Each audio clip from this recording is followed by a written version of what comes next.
Hey there, welcome to Sleepy History Secrets, the channel where history gets strange but the voice stays calm. Tonight we're drifting back to the Middle Ages into a world of stone, silk and unrelenting expectation. A world where being born royal didn't mean freedom, it meant management. You're not stepping into a fairy tale tonight. You're stepping into a cold corridor where every candle flame means duty, every prayer bell means obedience, and every whispered compliment hides a negotiation.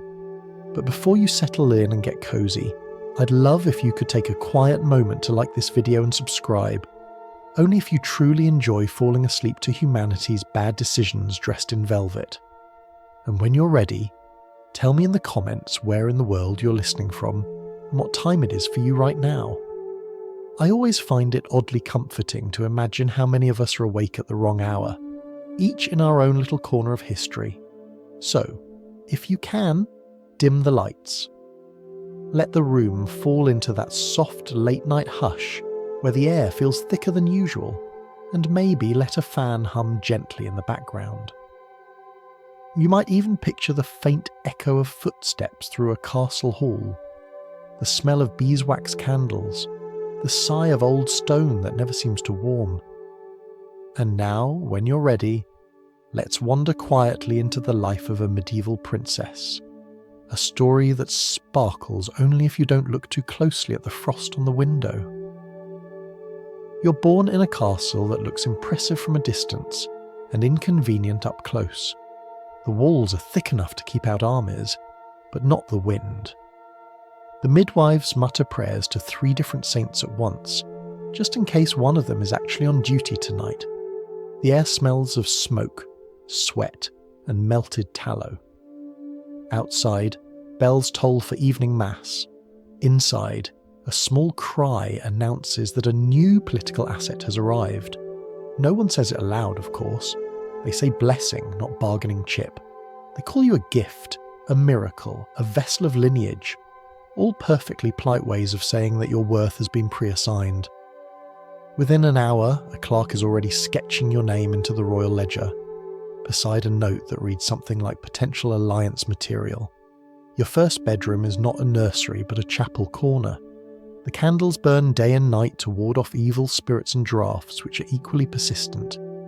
The nurse rocks you under a crucifix, whispering lullabies that sound suspiciously like accounting prayers. Even before you can sit up, people debate your dowry. Your mother lies pale on the bed, her face turned away from the window. She's already thinking about recovery, or perhaps about confession. Women like her aren't praised for survival. They're expected to continue it quietly. She asks for you once, briefly. You're placed in her arms for a moment that feels ceremonial rather than maternal. The midwife removes you gently, as if handling evidence. Time drifts. You grow among women who speak in hushed tones, servants who move like ghosts. Every sound echoes. Footsteps, metal basins, the faint squeal of mice in the rushes. There's no softness here. The straw mattress crunches like dried parchment. The wool blanket smells of smoke and sheep. It's technically warm, but only if you define warmth as something slightly above freezing. In the daylight, the castle is not golden but grey. The courtyards are filled with mud, and the stables smell louder than the chapel bells.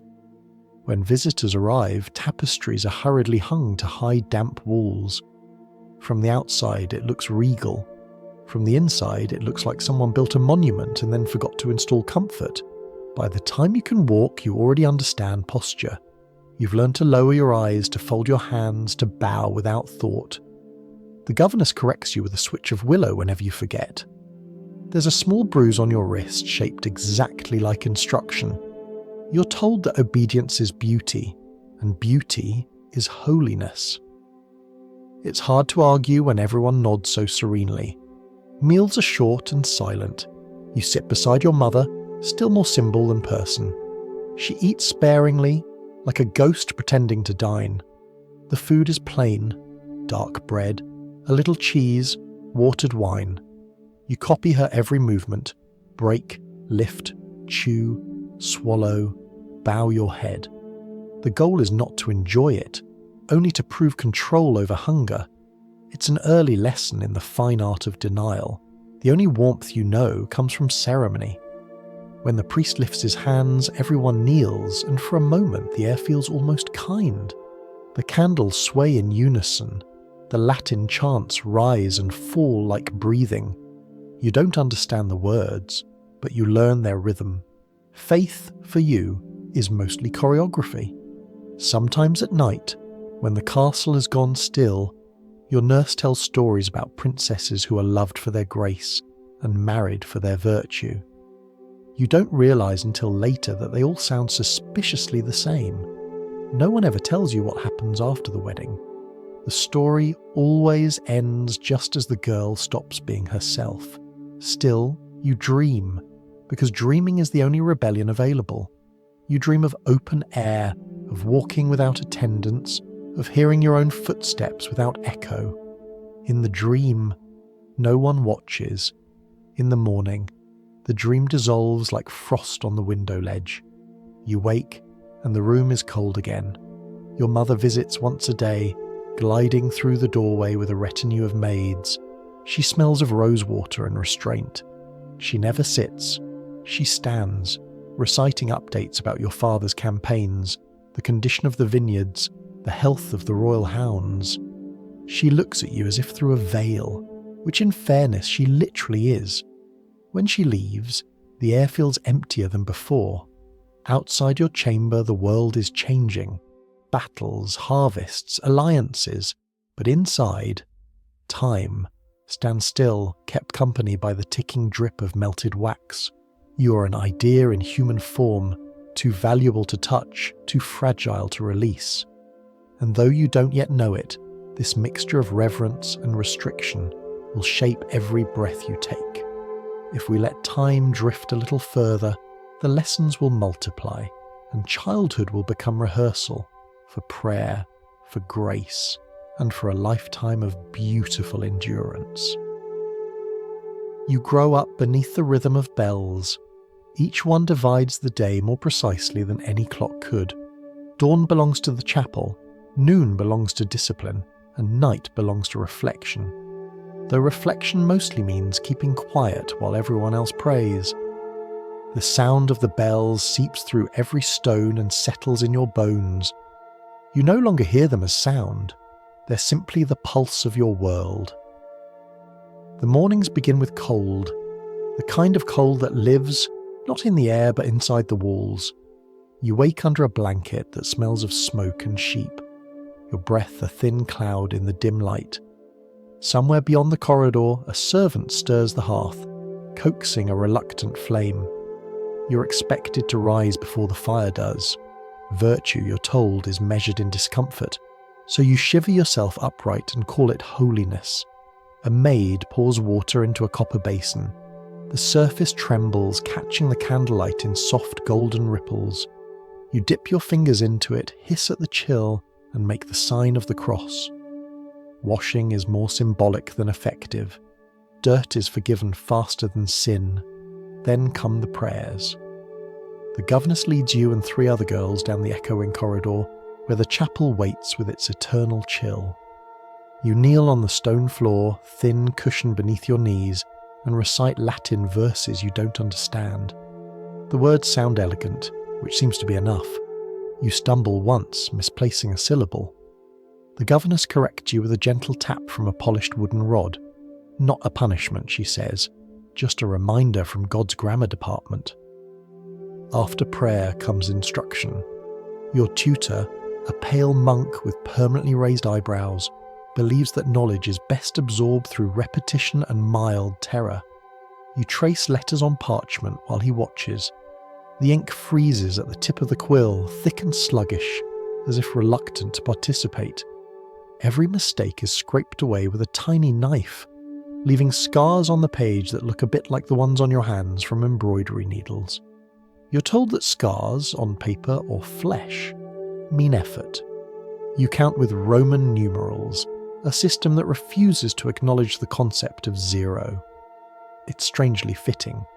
In your world, nothingness doesn't exist. Everything must be named, weighed, and blessed. Even the space between thoughts belongs to someone. By mid-morning, the air smells of ink, wool, and melting tallow. Your lessons shift from words to stitching. Embroidery is considered safer for a girl's soul than philosophy. Each tiny cross-stitch is a prayer, every flower a metaphor for obedience. You jab the needle through the fabric again and again and wonder if patience can wear blisters. When you ask what the pattern will become, the governess says, grace. You suspect she means it literally. Meals arrive on a strict schedule, though the portions feel more spiritual than nutritional. A bowl of thin broth, a heel of bread, a reminder that gluttony is a sin. You've learned that hunger keeps you light enough to bow gracefully. You drink watered wine and pretend it helps. It doesn't. Afternoons are for penance disguised as education. You practice the harp, fingers stiff with cold, plucking the same 3 chords until they start to sound like surrender. The governess smiles only when you stop showing emotion. She says serenity is the crown of the soul. It feels more like the absence of pulse. Toys are not forbidden outright. They simply don't exist. Joy, you learn, isn't a requirement for growth. Virtue is the only pastime that counts. Sometimes you sneak a moment of rebellion by folding a scrap of parchment into a tiny bird. You watch it sit awkwardly on your desk, wings bent, clearly not designed to fly. You feel a certain kinship. Evening brings vespers, when the light fades into something gentler. The candles glow like tired stars, their wax pooling in slow motion. The monks' chanting echoes softly through the corridor, blending with the low hum of the wind squeezing through the window cracks. You kneel again, reciting more Latin verses you could now say in your sleep, which incidentally you often do.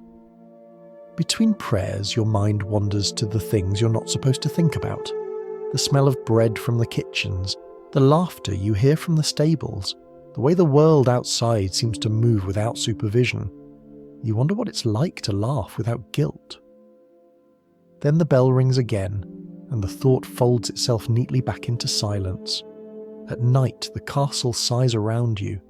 The rushes on the floor crackle as mice conduct their own midnight errands. Your small bed creaks whenever you breathe. Above you, the beams whisper with the slow movements of age. Sleep doesn't come easily, but exhaustion eventually wins. Before you close your eyes, you whisper a small, private prayer, not to any saint or king, but to the idea of warmth. If you listen closely, you can almost hear the faint sound of the governess's shoes in the corridor, pacing like a clock. The rhythm of her steps matches the rhythm of the bells, and for a moment you understand that time itself is your truest teacher. It teaches patience, compliance, and the delicate art of waiting. Childhood, it seems, is merely a rehearsal for endurance. When you wake the next morning, the world is exactly the same, cold, precise, and humming with devotion. You rise again before the fire, before the sun, before any dream has time to finish. The governess greets you with a nod of approval, which is the closest thing to affection you'll receive all week. And still, there's something oddly comforting about the routine. The repetition feels safe, like being wrapped in a familiar silence. Even the smell of incense, heavy and sweet, begins to feel like home. Comfort and control, you realize, often wear the same perfume. From here, the story opens into a new kind of learning, one that trades repetition for refinement and obedience for elegance. Soon, every lesson will be written not on parchment, but on you. By the time you're 10, the bells no longer wake you. Your body does it automatically, as if the rhythm of prayer has set up residence in your bones. You rise without thought, slip your feet into cold shoes, and make your bed with the precision of ritual. Nothing about your life is spontaneous. Every moment has a purpose, and that purpose rarely includes joy. The morning begins with a small, silent meal, bread that tastes faintly of ashes, and milk watered down until it has more memory than flavour. The governess says hunger keeps the spirit alert. You suspect it mostly keeps people obedient.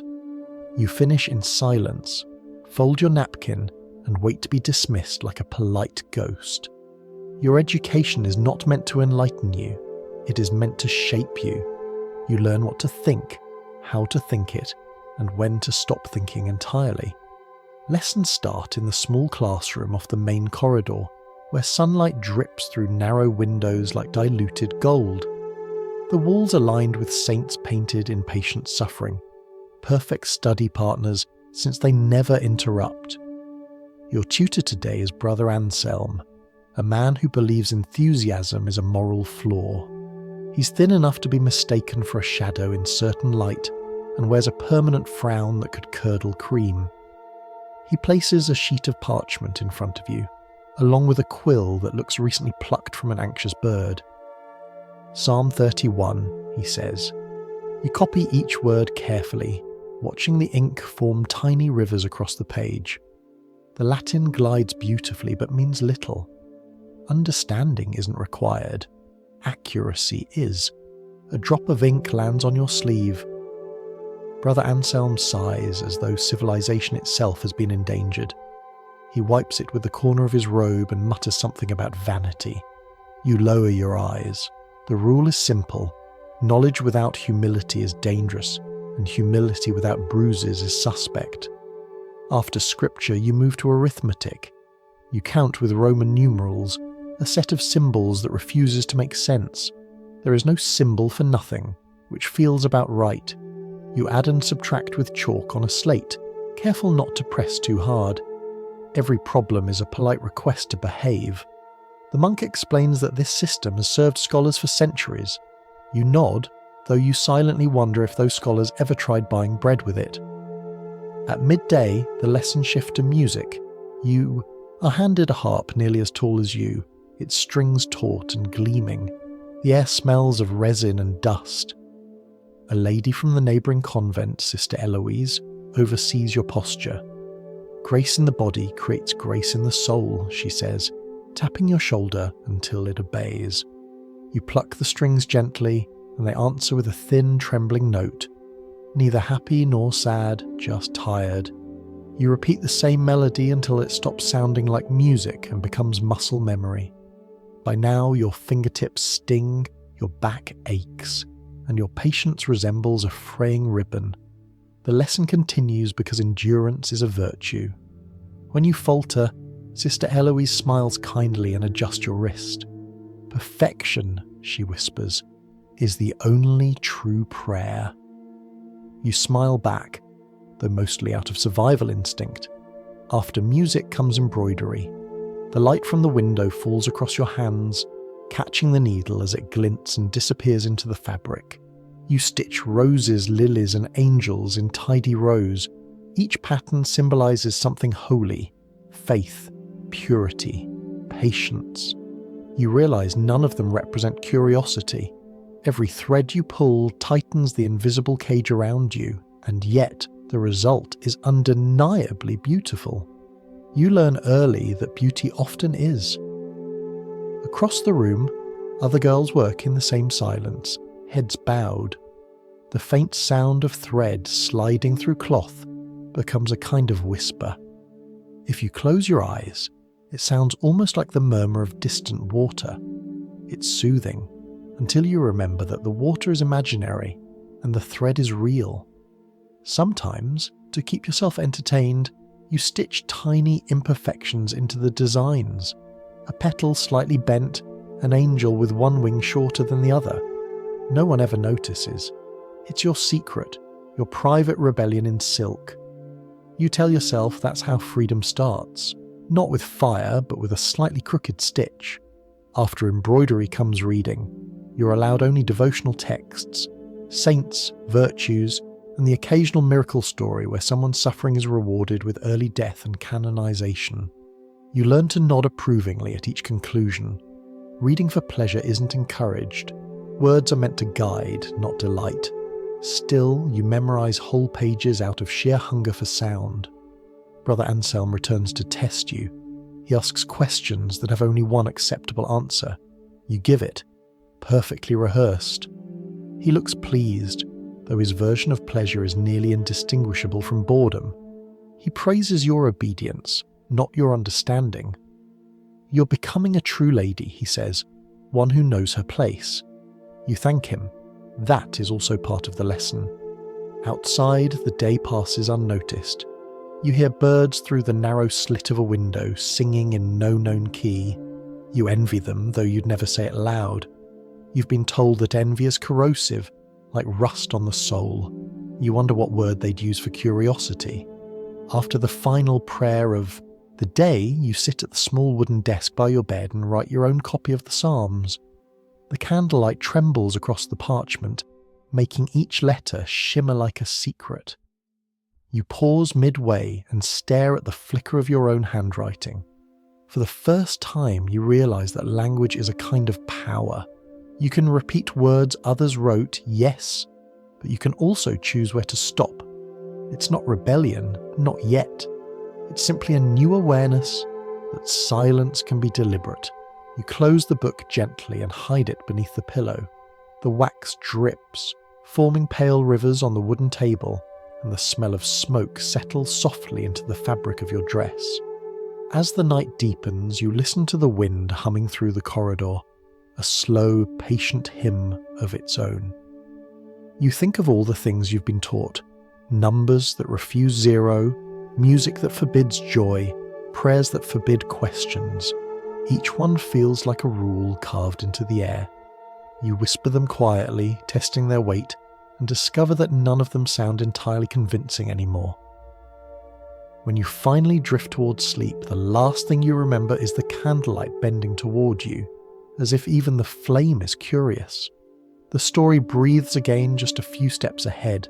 Your education will turn outward, from mind to body, from obedience to performance, until even the way you breathe becomes another lesson in grace. By the time you reach 11, the lessons have stopped being about learning and have become about presentation. Knowledge is no longer something you keep inside, it's something you wear. Every gesture, every glance, every breath is a declaration of who you are and, more importantly, who you belong to. The mornings now begin with a small army of servants. They appear silently, carrying fabric, combs, and judgment. The chamber is still half dark when the first maid draws back the curtain, letting in a line of grey light that slices through the dust. "Good morning, my lady," she whispers, as though you've already done something wrong. Your governess, Lady Catherine, supervises every movement. She's elegance carved from granite, tall and severe, wrapped in black wool that never seems to wrinkle. Her face has the expression of someone perpetually disappointed in both you and the concept of youth in general. When she says stand straight, she means spiritually as well as physically. The dressing ritual takes an hour. The underdress, the kirtle, the gown, the mantle, all layered with the precision of an architectural project. You feel like a cathedral under construction, stitched together with laces and expectation. Every piece of fabric represents a sermon: modesty in linen, dignity in wool, humility in silk. The servants tighten the bodice until your breath becomes a rare commodity. Lady Catherine nods approvingly. "Posture, my dear, is next to godliness," she says. You try to smile, but smiling makes your shoulders move, which makes your posture sinful again. When your hair is brushed, it is done slowly, reverently, as though grooming were a kind of prayer. The smell of lavender oil fills the air, masking the faint odour of candle smoke and damp stone. Your hair is then veiled, because beauty is dangerous and visibility even more so. The veil sits heavy on your head, a fabric crown of restraint. Breakfast follows, small and silent. You sit perfectly upright, elbows close to your body, fingers curved like the edges of a chalice. Lady Catherine watches you the way astronomers watch eclipses, with scientific fascination and mild fear. You lift the spoon without sound, sip your watered wine, and pray the bread doesn't crumble. Crumbs are moral failings in physical form. After breakfast, the lesson of the body continues. You're taught to walk without sound, to bow without hesitation, to speak without personality. Every mistake earns a correction so gentle it feels worse than punishment. Grace, Lady Catherine reminds you, sir, is not a feeling. It is control performed beautifully. You practice entering rooms because apparently there's a right and wrong way to exist in a doorway. Too fast is unrefined, too slow is prideful. The perfect pace is the one that suggests you've forgiven everyone in advance.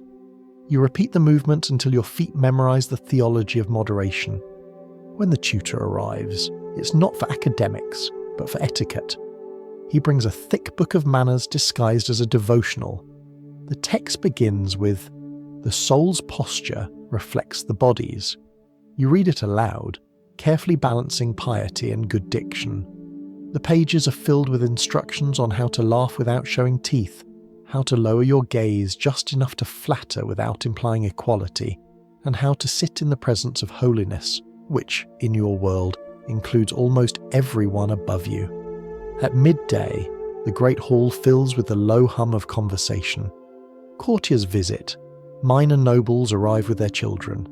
Everyone watches everyone else. It's less a meal than a quiet tournament of appearances. You take your place beside your mother, whose expression could be carved from marble. She tells you to eat slowly. You obey. The stew tastes of onions and politics. When the bishop compliments your meekness, you curtsy so smoothly that it feels rehearsed, because it is. He pats your head, calling you an example of virtue. You smile politely, knowing he's complimenting your restraint, not your personality. You begin to understand that in this world, virtue is often just visible discomfort performed gracefully. After the meal, Lady Catherine tests you in front of the mirror, a rare object framed in tarnished silver. The glass is slightly warped, so your reflection bends at the edges. You stare at the figure before you, pale, poised, nearly still. She looks like a portrait that someone forgot to finish. "Remember," Lady Catherine says, "the mirror is honest." You wonder if it is. You tilt your head, and the warped reflection seems to frown back. For a moment you imagine the girl in the mirror whispering something that sounds like a question. Then the governess clears her throat and the thought vanishes. The afternoon is spent in conversation drills. You learn the art of saying nothing with charm. Compliments must sound sincere but never specific.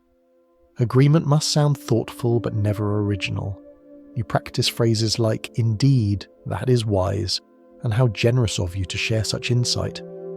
After an hour, you realize you've learned to speak in circles polished enough to pass for grace. By evening, your body aches from sitting upright all day. The candlelight softens the edges of the room, and for a brief moment everything looks beautiful. Your gown, your hands, even the heavy veil. But you know better. Beauty here is only the quiet glow of control. Lady Catherine reads aloud from a book of virtues.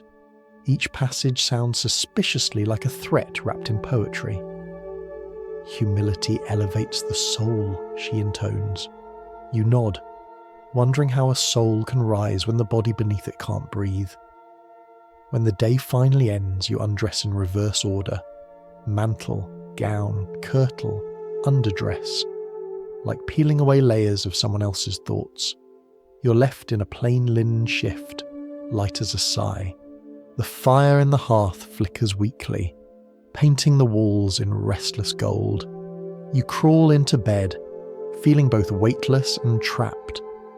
As you drift towards sleep, you realize that every lesson has been teaching you the same thing: how to take up less space without disappearing entirely. You close your eyes and whisper the only prayer that feels honest. Let me be small, but let me still be me. From here, the path carries us into a deeper silence, the kind where walls begin to listen and the castle itself learns to keep watch. By now, you've grown used to the sound of the castle breathing, the sigh of wind through arrow slits, the groan of wood in the rafters, the faint hum of voices layered behind stone. It never sleeps. Even when the halls are empty, you can feel its attention pressing against you, a presence as old as the walls themselves. The castle does not simply house you, It studies you. Each morning before the sun clears the hills, you cross the corridor to the chapel. Your shoes click against the flagstones, soft echoes multiplying into something larger. The sound is a reminder. Even silence makes noise here. The servants ahead of you carry candles, their flames swaying gently, leaving trails of smoke that curl like question marks. You breathe in the scent, wax, salt, and something ancient, and realize you can't remember what air without incense smells like. Your chamber, by comparison, is small and perfectly arranged, the kind of space that looks like it's waiting to be inspected. The bed sits against the wall, more straw than softness. Every night, you tuck the corners neatly before sleep, because order is the closest thing to privacy. The servants rest in the adjoining alcove. You hear them shifting, coughing, whispering prayers. You've learned that loneliness is relative. It just depends on how many people you're alone among. The days pass like the turning of gears, morning prayers, lessons, meals, practice, and the endless catalogue of things not to do. Do not linger at windows, do not speak too quickly, do not laugh in public. You follow each rule precisely because disobedience echoes in this place louder than any bell. Your father is rarely home, but his absence is no escape. His presence lingers in architecture, a man-shaped law built into the walls. The servants speak of him with reverence, though they lower their eyes when they do. You see him occasionally, a tall figure at the far end of the great hall surrounded by advisors, his voice measured like scripture. He looks at you as though through glass, assessing rather than seeing. You curtsy, and he nods, an approval so efficient it might have been practiced. You realise then that affection and authority are synonyms in his vocabulary. Your mother, by contrast, moves through the corridors like a ghost who's accepted her haunting. She teaches you diplomacy through silence. When the steward brings reports of shortages or border skirmishes, she listens, nods, and thanks him without moving her face. Later she tells you that in noble households restraint is power. Anger is for those without titles, she says softly. You wonder if that's why she's so calm, because she's too noble to be angry, or because she's been too angry for too long. Sometimes, when the castle quiets, and even the fire seems to rest, you hear distant footsteps. They could belong to guards, or to the memory of guards long gone. You tell yourself it doesn't matter. The sound still keeps you company. You imagine the castle keeping a ledger of your movements, noting every hesitation, every sigh, every whisper. You wouldn't be surprised if it did. At meals, the long tables stretch into shadow. Servants glide behind you like reflections of yourself, filling cups, clearing plates, replacing silence with efficiency. Conversation at the high table is limited to weather, politics, and the spiritual implications of both. You eat slowly, chew carefully, and thank the cook afterward, though you've never met him. Gratitude, like prayer, is performed more than felt. After dinner, Lady Catherine makes her rounds, inspecting chambers and hearts alike. She glances into your room, notes the folded blanket, the polished shoes, the lack of visible sin. Very good, she says, her approval thin as paper. When she leaves, you finally exhale. Night brings its own routines. A priest blesses the corridors, scattering holy water that smells faintly of iron. The droplets land on your sleeves, and you pretend they're rain. You kneel for evening prayer until your legs grow numb. You think about saints who spent their lives in solitude, and you wonder whether holiness is just a more polite word for isolation. In moments of rare quiet, you retreat to the window. The glass is thick and imperfect, rippling the moonlight into shifting shapes. Outside, the courtyard glows silver. You can see the guards walking their rounds, lanterns swinging like small suns in orbit. Beyond the walls, darkness stretches endlessly. Freedom in theory, cold in practice. You touch the stone ledge, rough beneath your fingers, and whisper to the night, not expecting an answer. The wind replies anyway, with a soft whistle through the cracks. It almost sounds like laughter. Sometimes, your maid Alice tells stories while she brushes your hair. Tales of girls in distant kingdoms who married for love or ran away disguised as peasants. You listen, smiling faintly, knowing those stories aren't meant to be believed.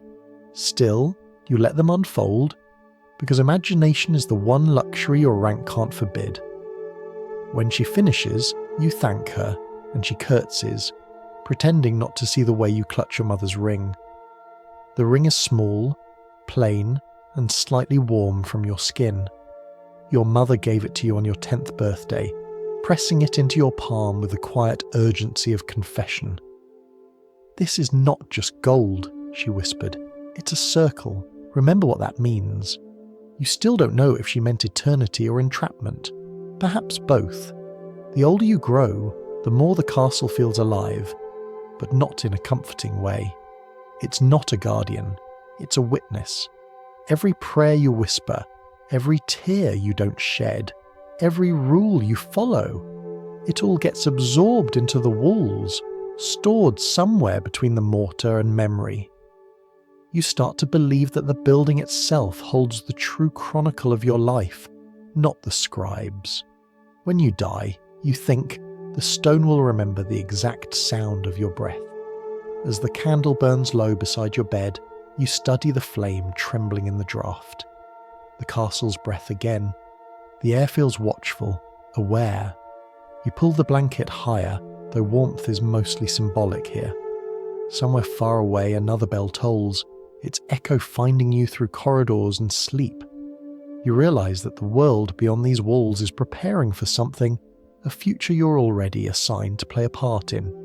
You can feel it in the murmurs between servants, in the letters sealed with wax that your mother doesn't show you, in the way Lady Catherine studies you as if measuring fabric for a wedding gown. You're being prepared for departure, though no one has yet said the word aloud.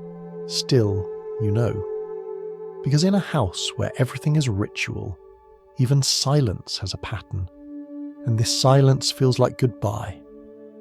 As the last ember fades, the darkness folds around you. You close your eyes and imagine the castle doing the same, drawing its shadows closer, keeping you within its memory. The night holds. You both, two quiet observers waiting for the next command. From this silence, another truth begins to surface. Dawn will bring new orders, and your name will leave these halls as part of a bargain written in golden ink. At 13, you're no longer treated as a child. You're treated as potential. The castle smells different now, not of wax and wool, but of ink and heated arguments. The great hall fills with men in fur-trimmed cloaks who speak in low voices over maps and parchments. You pass through quietly, a shadow among scrolls, but you can feel their eyes following you, measuring you, as if your height might settle a border dispute. The truth becomes clear before anyone says it aloud. You are about to become a treaty. Your father sits at the high table surrounded by advisors. They speak in a language made of courtesy and calculation. Every word is a coin. Alliance, one says. Dowry, says another. You sit at the edge of the room, hands folded, pretending not to listen while memorizing every syllable. The air is thick with the scent of ink, wine, and ambition. When your name is mentioned, you look up automatically. Your father nods toward you but doesn't smile. To him, this conversation is not about family, it's about survival. Your marriage will seal a peace with a French duchy that could, if neglected, become a war. You are the parchment it will be written on. The priest at his side murmurs a blessing, sealing politics and piety. God binds what men agree upon, he says, dipping his quill in holy water before writing your fate in immaculate script. You find yourself wondering if holiness smells more like ink or fear. Your mother stands by the window, silent. Her veil hides her expression, but her stillness speaks volumes.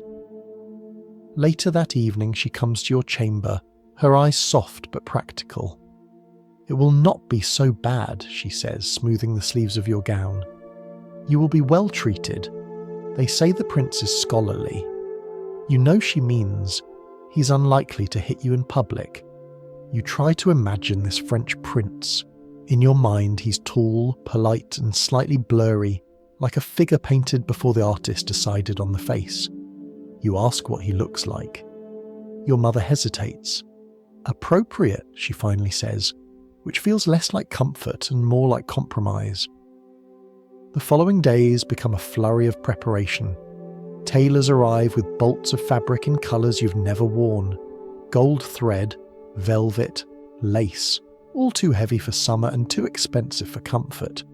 Lady Catherine supervises every fitting. You're representing your kingdom, she reminds you, tugging at the laces until your ribs complain. And nothing represents faith and humility like imported brocade. The seamstresses whisper as they pin the hems. You hear your new name between stitches, Her Grace of France to be. It sounds less like an honorific and more like a destination. You realise you're not travelling to another country, you're being translated into another version of yourself. At dinner, the bishop joins the family to discuss the dowry. He speaks of virtue as though it's a commodity, which in this case, it is. He praises your modesty, your education, your unblemished character. You smile because that is what one does when being valued like livestock. Your father signs a document with a flourish, his seal pressing into wax that smells faintly of honey. The sound of it hardening feels final. After the meal, you're summoned to your father's study, a room filled with relics of victories you never witnessed. He gestures for you to sit, though he doesn't look directly at you. You understand your duty, he says. You nod. You will bring honour to our name. Another nod. There's a pause, long enough for you to hope he might add something human. He doesn't. You may go. As you rise, he adds, almost absently, be gracious to them. They will remember that longer than beauty. It's the closest thing to affection you will ever hear from him. That night, you cannot sleep. The sheets feel heavy, the air thicker than usual. You count your breaths until they sound like footsteps on stone. The castle creaks and murmurs as if aware that you're leaving soon. You whisper to it, a quiet good night, a promise to remember its voice. In the morning, priests arrive to bless your departure.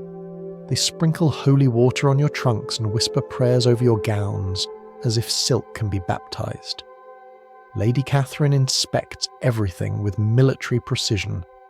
Modesty, obedience, gratitude, she repeats, handing you a rosary.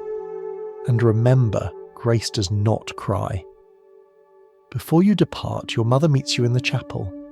The candles flicker weakly against the draught, their flames bending like tired dancers. She removes her ring, the small gold band you've seen on her hand since childhood, and presses it into yours.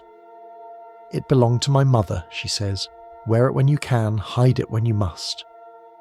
The words sound like both blessing and warning. You don't know which part to believe. You kneel together for a final prayer. The priest chants in Latin, the words flowing over you like water too cold to drink. You realise suddenly that everything about your life has been preparation for this moment. Every lesson in posture, every recited verse, every silence. You've been trained to be agreeable in 3 languages and indispensable in none. When the ceremony ends, the attendants lift your trunks and begin the slow procession toward the gates. You glance back once at the courtyard where you learn to walk, at the towers that have kept you company, at the windows that blink with candlelight like watchful eyes. The castle does not wave goodbye, it simply keeps looking.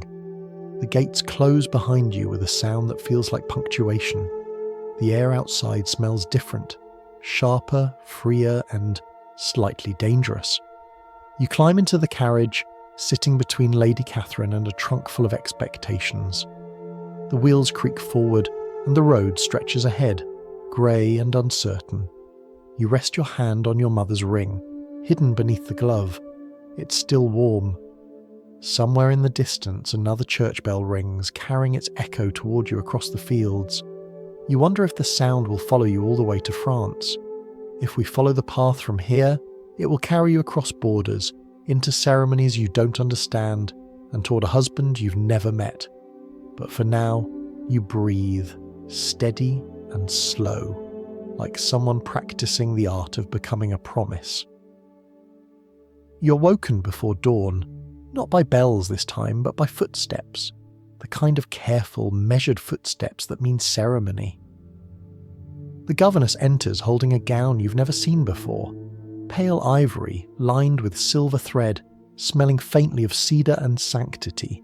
She says, "It's your wedding day," and you nod, though what she really means is, it's happening with or without you. The castle is unusually quiet. Even the walls seem to have drawn a polite breath, waiting for something significant to occur. Outside, carriages wait with flags already lifted. You can hear the horses stamping, restless under the weight of holy purpose. You're led to the small chapel near the north gate, the one reserved for private masses and discreet arrangements. The air inside is cold enough to make you shiver, which the priest interprets as reverence. Candles line the altar, their flames bending like nervous attendants. On the table lies a parchment, heavy with seals, ribbons, and the unmistakable odour of fresh ink, the scent of your new identity being notarized. There is a man beside the priest, wearing your fiancé's crest. You've been told he is the proxy, the physical stand-in for the prince you've never met. He's not old, but old enough to look weary of this custom. His expression is neutral, the expression of someone used to carrying messages that ruin people's afternoons. The priest clears his throat. "By the authority of God and his church," he begins, "we unite this lady with His Highness, the Prince of France." You glance around the room. There are fewer witnesses than you expected. Your mother, pale and composed, the bishop, 2 guards, and Lady Catherine, who looks like she's silently judging the acoustics. You're instructed to repeat vows that have been translated into 3 languages, just to ensure you don't misunderstand your own surrender. The priest speaks slowly, as if holiness requires poor pacing. Do you take this man, in his sovereign absence, to be your lawful husband? You answer softly, "I do." It echoes, and for a moment, the echo sounds uncertain on your behalf. The proxy bows, offers his hand, and you touch it briefly. A polite handshake sealing your transition from daughter to diplomatic asset. The priest blesses the union, sprinkling holy water that lands like rain on paper. The contract is signed, the wax pressed, the ring slid onto your finger by a man who will hand it back to another man across the sea. There is a final prayer. Everyone bows their heads. You stare at the ring glinting in the candlelight and think how strange it is to be married without being chosen. The priest declares, "You are joined as one flesh before God," and you resist the urge to look down just to check. Outside the chapel, servants cheer, faintly, more out of habit than celebration. The courtyard smells of wet stone and crushed herbs. The sky has turned a colour somewhere between gold and grey, which feels appropriate. You stand for a portrait sketch, the new bride who hasn't met her groom. The artist's charcoal captures your profile, calm and expressionless, as though your emotions are state secrets. At breakfast, there is a modest feast. The musicians play something cheerful but off-key, as though they too are uncertain of the occasion. A scribe reads aloud the treaty clauses while servants refill your cup. You nod at the appropriate moments. No one asks how you feel. That's not part of the ceremony. By noon, the proxy departs for France with the signed documents. You watch from the balcony as he mounts his horse and rides away. The sun flashes briefly off the wax seals tucked under his arm. Your entire future folded and bound in ribbon. You wonder if he'll stop for lunch along the way. Later, your mother finds you staring out the window. "It's done," she says softly. You nod again because the sentence doesn't invite response. She smooths your sleeve, the gesture tender but distant. "You should be proud," she adds. "This is what we raised you for." That evening, the castle throws a celebration in your honour, which is to say, in honour of everyone else's relief. The hall glows with candlelight, the air thick with the smell of roasted meat and honeyed wine. Nobles toast to peace, to alliances, to prosperity. No one toasts to you by name. You sit beside your father at the high table, smiling at guests who congratulate him for his wisdom and foresight. He accepts their praise like a man accepting tax revenue. When one of the lords raises a cup and says, "To the new Princess of France," your father nods, and you realise that for the first time you've ceased to belong even to yourself. As the evening drags on, the air grows warmer, the laughter louder. You stare at the flickering torches and wonder what your new home looks like, the one you'll travel to soon. Does it have windows? Will you be allowed to open them? Lady Catherine approaches to remind you to thank each guest before retiring. You rise and curtsy to every smiling face, each compliment about your grace landing like the same line of poetry read 100 times. When the last guest departs, the hall empties into echo and smoke. You remove the ring, turning it over in your hand. It's lighter than you expected, insubstantial for something that just altered the course of 2 nations. You slip it into your glove, beside your mother's older one. 2 circles of gold, 2 definitions of duty. That night, you lie awake listening to the soft rustle of servants clearing away the remnants of celebration. The air smells of spilled wine and melting wax. The castle feels quieter than usual, as though embarrassed for you. You trace the lines of the new ring on your palm and try to imagine the prince's face again. You picture someone gentle, someone who speaks softly, perhaps someone who will let you open the windows. You decide that imagining is safer than knowing. Just before sleep, you whisper to the darkness, "I am married," as though the walls might need reminding. The word feels foreign, still sharp-edged, not yet fitted to your life. The silence doesn't answer, but somewhere beyond the castle walls, a horse's distant hoofbeats fade into the night, carrying half of you toward a country you haven't seen. If we lean closer to history's whisper, you'll discover that marriage is less an ending than an endless rehearsal, one that begins with lessons in how to become acceptable to strangers. 3 weeks. That is how long it takes to unmake a person and reassemble her into something more suitable for export. You wake one morning still half yourself and fall asleep that night slightly less so. By the end, you can barely remember what your own laughter sounds like, which, to be fair, was the point. The preparations for France begin immediately after the proxy wedding. The castle becomes a tailor's workshop and a finishing school combined, humming with the sound of scissors, pins, and polite panic. You're no longer addressed by name.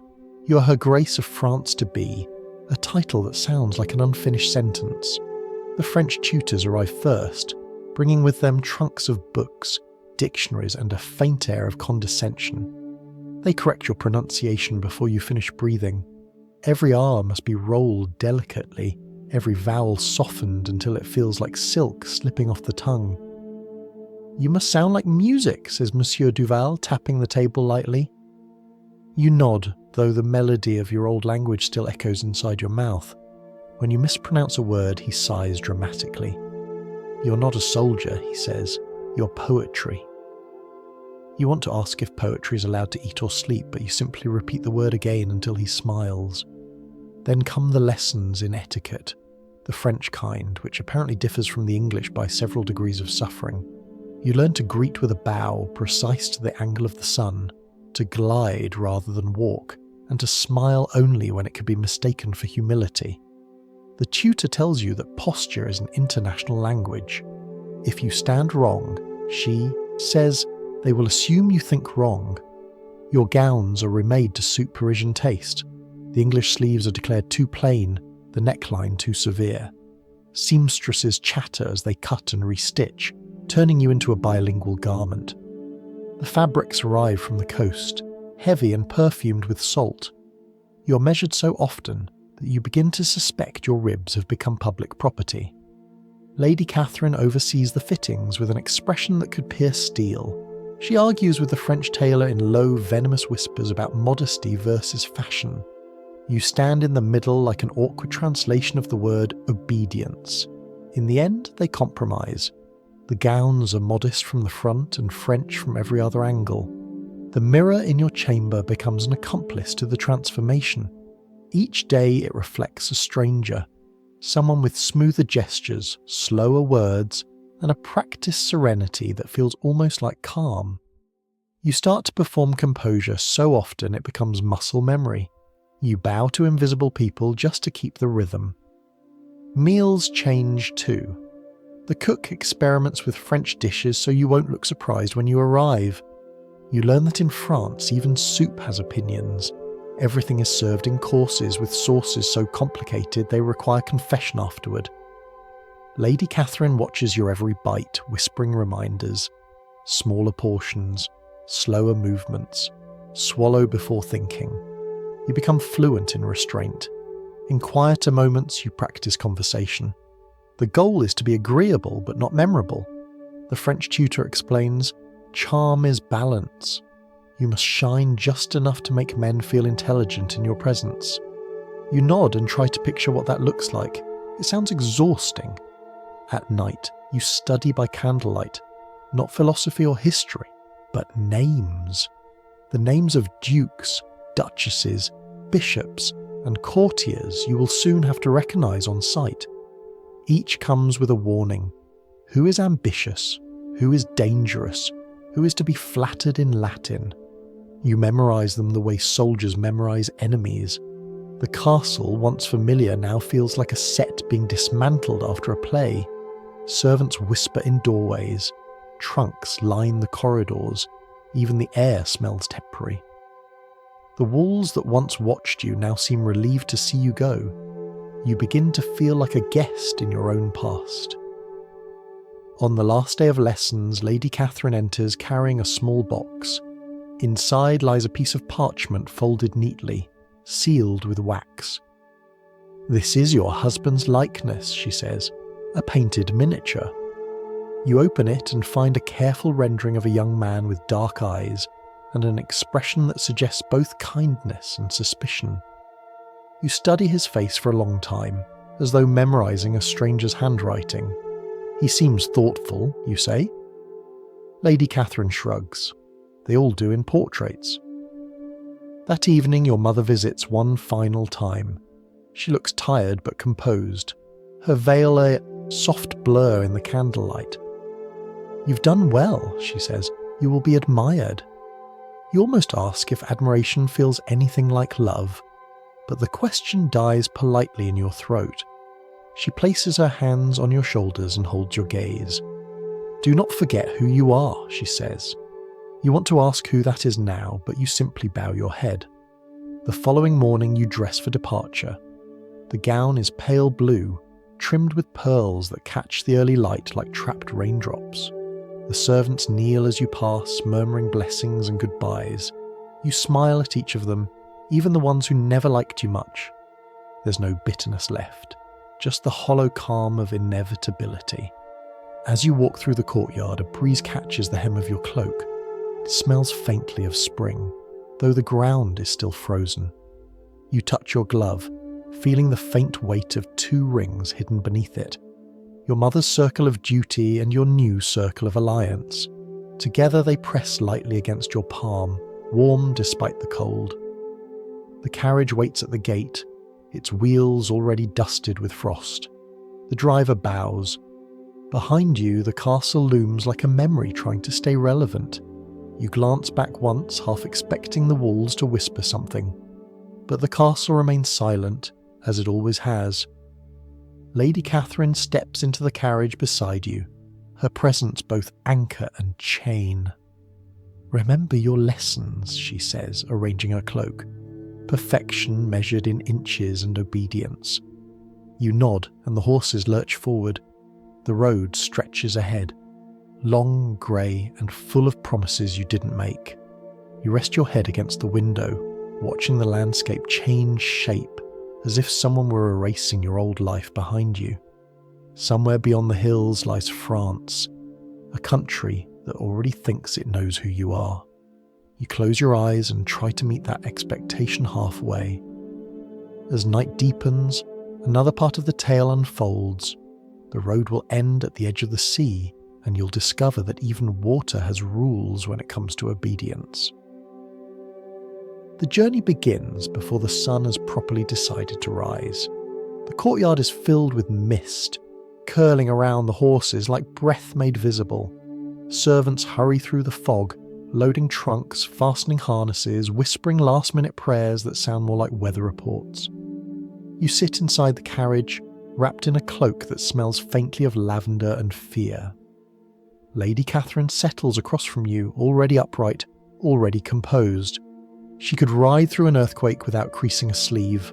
The first stretch of road is quiet. Villages blur past, their chimneys trailing pale smoke. Farmers stop and bow as you pass. Though you doubt they know who you are, it doesn't matter. The banners on the carriage announce your new title more clearly than any face could. Children wave, not because they recognise you, but because movement is interesting in a still world. You wave back. It feels like farewell in every direction. By mid-morning, the wheels creak over frozen ground. Mud clings to the spokes like memory refusing to let go. The air smells of iron and damp earth. The coachman mutters to the horses in a language of clicks and sighs. Occasionally you hear your mother's voice in your mind, repeating her final advice. Be gracious to them. They will remember that longer than beauty. You're not sure if that's comforting or just another form of obedience. As the day stretches on, the sky grows heavier. Clouds pile up like unspoken arguments. The wind shifts, bringing with it the sharp tang of salt. You know then that the sea is near, the border between what you were and what you must become. The horses quicken their pace, hooves striking the road with hollow determination. When the carriage finally stops, the world opens into grey. The harbour at Dover smells of fish, tar and anticipation. Ships bob against the tide, their masts cutting through the fog like ink lines on damp parchment. Sailors shout instructions in voices that sound both weary and alive. Somewhere, a gull screams, reminding everyone that not all creatures travel by choice. The French delegation waits by the dock, faces pale against the wind. Their coats are darker, their bows deeper, their smiles polite but cautious. One of them presents a letter sealed with your new husband's crest. You nod, though your gloves are too cold to feel the wax. Lady Catherine exchanges the expected courtesies, her French smooth and edged like a blade. You remain silent, because silence still feels like safety. The ship that will carry you across the channel looks sturdy but not friendly. Its deck tilts slightly even while anchored, as if testing your resolve. You're escorted aboard, one careful step at a time. The wood creaks beneath your boots. The smell of salt hits harder now, mingled with the sour sweetness of bilge water and wet rope. The sailors move quickly, loosening sails, tying lines, shouting words that make no sense but sound urgent. You clutch the rail, pretending confidence. Lady Catherine stands near the stern, perfectly still, her veil snapping in the wind like a flag of endurance. Courage, she says, though her expression suggests she's already calculating how long this will take. The ship lurches forward, and suddenly the land begins to shrink. The castle, the fields, the country that named you, all fade into grey behind a curtain of mist. The motion is gentler than you expected, then worse. The waves rise and fall with slow indifference, as if the sea doesn't particularly care about royal arrangements. It begins with dizziness, then a wave of nausea that feels like divine punishment for presumption. You close your eyes and breathe through your mouth. The wind stings your face, carrying sea spray and fragments of prayer from the sailors below. Lady Catherine doesn't flinch, which makes you dislike her just a little. Hours stretch. The sea darkens. The ship groans as though considering its options. You lose track of time. It becomes a blur of grey sky and rolling horizon. The priest travelling with you murmurs constant blessings, raising his hand each time a wave hits harder than usual. "Have faith," he says between sways. "God calms all waters." You think that perhaps he hasn't noticed this particular one yet. By late afternoon, the clouds finally break. A sliver of pale sun appears, lighting the waves just enough to make them look forgiving. You force yourself to look ahead, and there, faint and distant, lies France.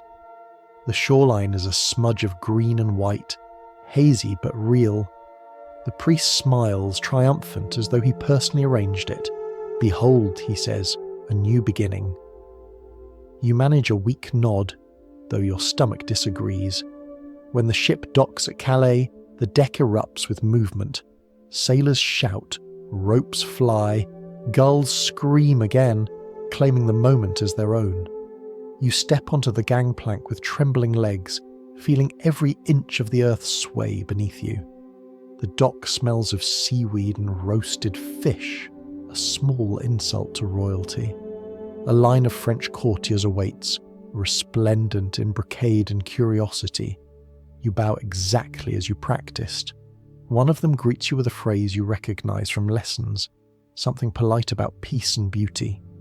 You respond carefully, every word rehearsed, though your accent still carries traces of home. A few courtiers exchange glances, the kind that say we expected that. Lady Catherine introduces you formally, her voice slicing through the wind like scripture. Gifts are exchanged, a silver crucifix, a book of psalms, a box of salt from English shores. The symbolism is as thick as the salt air. You thank each person as instructed, smile without showing teeth, and try to ignore the way your cloak sticks to your damp gown. You're escorted to a carriage decorated with lilies and gold trim. The horses snort, impatient. As you settle inside, the driver clicks his tongue, and the wheels begin to turn once more. Outside, the French countryside unfolds, flatter, greener, strangely quiet. The sky has turned a deep violet, and the first stars appear timidly, as if uncertain they've been invited. For the first time in days, you feel something close to calm. The air smells of soil instead of salt, and the rhythm of the wheels feels almost like a heartbeat.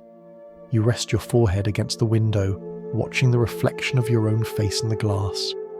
Pale, tired, faintly unreal. Somewhere inside that reflection is the girl who left home, still shivering under too many layers of obedience. Somewhere ahead lies a life that will expect you to perform grace without pause. You close your eyes and breathe deeply, letting the new air fill your lungs. It tastes different, unfamiliar, but not unfriendly. You whisper a small prayer, not to saints or kings this time, but to the sea itself, thanking it for letting you survive. If we follow the road a little further, the carriage will reach the gates of Paris, where ceremony replaces wind and the air smells of judgment and perfume. And you, the newest arrival in a city that never blinks, will learn what it means to be watched not by walls, but by people. Paris does not greet you gently. It announces itself like a drum roll, loud and deliberate, built to impress. The roads into the city are lined with banners, their colours too bright to be sincere. Trumpets blare from balconies, and crowds press forward to see the new princess, whose arrival promises peace, prosperity, and possibly better fashion. You wave once because that's what the protocol demands, and the crowd roars as if you've done something extraordinary. You have not. You've simply survived a boat. The carriage rolls through the city gates beneath an archway draped in garlands and Latin inscriptions. You can't read most of it, but you assume the words mean welcome, or possibly taxes. The air smells of bread and rain and smoke from 10,000 chimneys. Paris, you decide, smells alive in a way England never dared to. Your French tutors sit across from you, beaming with pride every time you pronounce something correctly. "Très bien, Your Grace," says Monsieur Duval as you murmur a polite greeting to the crowd. He looks like a man congratulating himself on a well-trained parrot. You smile graciously anyway. It seems to please everyone. When the carriage stops before the royal palace, the crowd surges like a tide. The palace itself towers above them. Gold trim, marble steps, and enough decorative angels to populate a small heaven. Courtiers stand in perfect formation, their silks gleaming like the plumage of exotic birds. You step out slowly, careful not to trip on the hem of your new French gown. Someone has already decided that your balance represents the integrity of international diplomacy. Lady Catherine descends behind you, her expression somewhere between awe and irritation. "Remember to breathe," she murmurs as though you might forget. The prince awaits at the top of the steps. The first sight of him is disorienting, not because he's magnificent, but because he's real. He is younger than you expected, tall but not imposing, with a scholar's stillness in his eyes. He looks at you the way one might look at a riddle. Curious, uncertain if it's safe to solve. You curtsy low, as practiced, your heart thudding like an untrained drum. He bows in return, speaking in a French so elegant you almost forget to listen. You recognise only a few words: honour, union, grace. They sound nice, even if you suspect they mean obligation. Then he says something unscripted. "Bienvenue chez vous," welcome home. The words land softly, like feathers you don't quite trust. The Queen Dowager steps forward next, wrapped in layers of velvet and authority. Her smile is calculated, warm enough for politics, cold enough for hierarchy. "We are pleased," she says in a tone that suggests otherwise. You lower your gaze. The palace staff bows in a synchronized wave, as if choreographed by divine bureaucracy. The procession moves indoors. The Hall of Mirrors lives up to its name, every reflection of every person multiplied into 1,000 duplicates. You feel yourself vanish in the repetition. Each mirror catches a slightly different version of you, one smiling, one frightened, one already tired. It's unsettling, but useful. If you don't know which reflection is real, neither can anyone else. A banquet follows, the kind of display that makes hunger seem theatrical. Tables groan under the weight of roasted birds, sugared fruit, and golden goblets filled with wine that smells like summer trapped in glass. You eat slowly, not from etiquette, but survival. Lady Catherine watches from a distance, signalling when to nod, when to sip, when to pretend amusement. The courtiers stud you with the intensity of natural philosophers examining an unfamiliar specimen. They discuss you in French, so polished it cuts. You catch fragments. Timide, charmante, étrangère. Shy, charming, foreign. They mean it kindly, you think, but the word foreign clings like a shadow. The prince speaks little, but when he does, the conversation softens. He asks about your journey, your health, your thoughts on the sea. His voice is steady, quiet, and slightly amused, the sound of someone who knows how to survive in a room full of louder people. You tell him the sea was vast and uncooperative. He smiles. "Then you will fit in perfectly here," he says, and you allow yourself the smallest laugh. It's the first honest sound you've made all day. After the meal, the guests drift into clusters of whispers. The Queen's ladies evaluate your posture. The bishops debate whether your gown's neckline signifies moral strength or weakness. You decide not to contribute to the discussion. A page brings you a small bouquet of lilies, symbolic of purity, which seems both appropriate and impossible. You thank him in your best French. He blushes, then flees. As the evening lengthens, the music begins. Minstrels play a slow pavane, each note dripping like honey from the strings. You dance once with the prince under a chandelier that flickers from too many candles. The room hums with polite envy. He moves carefully, as though trying not to bruise the moment. When the music ends, he bows again and says, "You dance like someone who understands balance." You resist the urge to answer, "Because I've never had a choice." Later, when the feast ends, you're escorted to your new chambers. The servants open doors one by one. revealing rooms full of velvet curtains, embroidered cushions, and an impossible number of chairs. The walls smell faintly of roses and expectation. Everything gleams, even the air.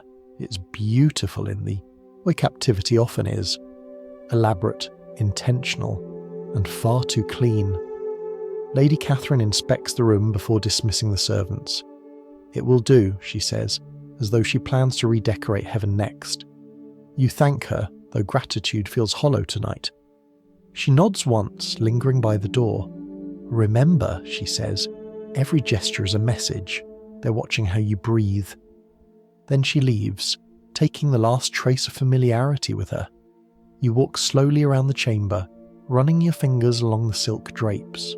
The fabric sighs beneath your touch, like it's been waiting centuries for this role. You look out the window. Paris sparkles below, a city so alive it barely needs sleep. You can hear laughter drifting from distant taverns, the faint echo of a song sung by someone drunk enough to believe in joy. You envy that person briefly, then smile at your own foolishness. You remove your veil, letting your hair fall loose for the first time in weeks. The candlelight catches it, turning it to gold, at least for tonight. In the mirror, the reflection that looks back is elegant, poised, and utterly exhausted. You whisper to her in English, the language you've been told to forget. We made it. She doesn't answer, but she doesn't look away either. As you lie down, the sheets smell faintly of lavender and rosewater, piece by design. Your body aches from stillness, not motion. Outside, the bells of Paris toll midnight. A new country has accepted you, a new life has begun, and the silence in this beautiful room feels exactly like the one you left behind. If we let the moment linger, it will lead us to the next. That silence will soon give way to ceremony, and the private side of marriage will arrive, the part that history never writes about, and modesty never entirely forgives.